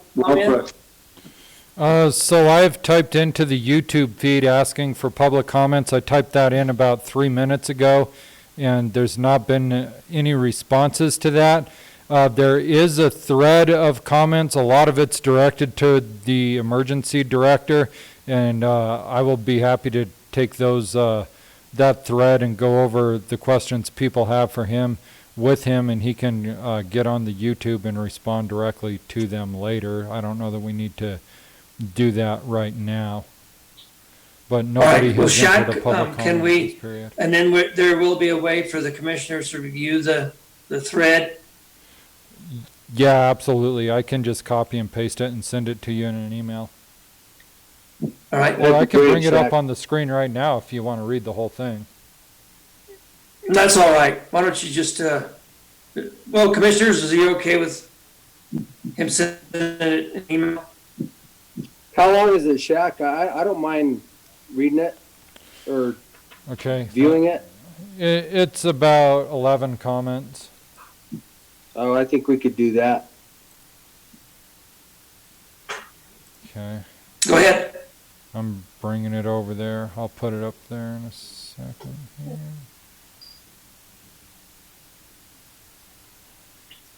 Commissioners? Oh, yes. Go ahead, Kim. I just wanted to remind everybody, today is municipal election day. You need to get your ballots delivered to your municipal clerks before 7 o'clock. All right. Thank you, Mr. Purcell. Thank you. How's that going? It's been busy. They've been doing good. Good. So, SB War Machine says, do we have any sort of plans to set up an additional medical tent or using temporary buildings for overflow? And I think Jim Spratland did address overflow in his report this morning. Ellen Foster suggests a joint order of PPE with other counties. And again, I can go over that with Jim. Does the county plan on asking the community for first responder volunteers? That's a call for the hospital and for the public health department if we get to that point, but those discussions are happening behind the scenes. SSH Whitehorse says the Surgeon General just announced we don't have the virus under control, and 540 Fox Avenue. Oh, she gave her address. Here she gave the address also. And then there was a question from MB, does the county chip seal other private roads and subdivisions? And the answer to that, MB, I believe, is that's why they're seeking a special improvement district, is because it would become a county road. Somebody said something about being in uncharted waters, and then my comment about going to public comment, which nobody's responded to.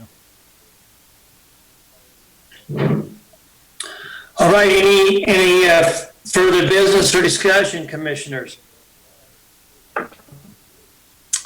None from here. I have none at this point in time either, sir.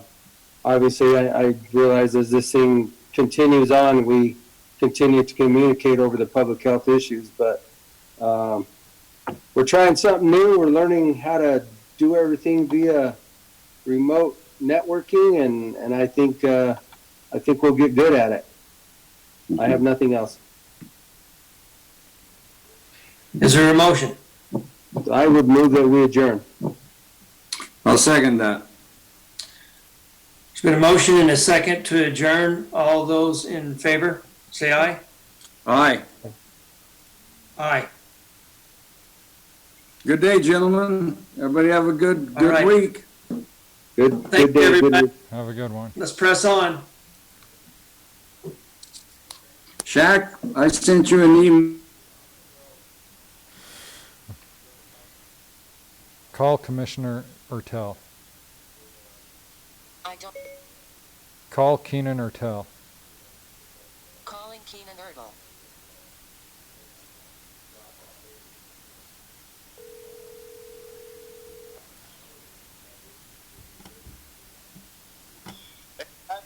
Hey, I hit the end meeting button right in the middle of you were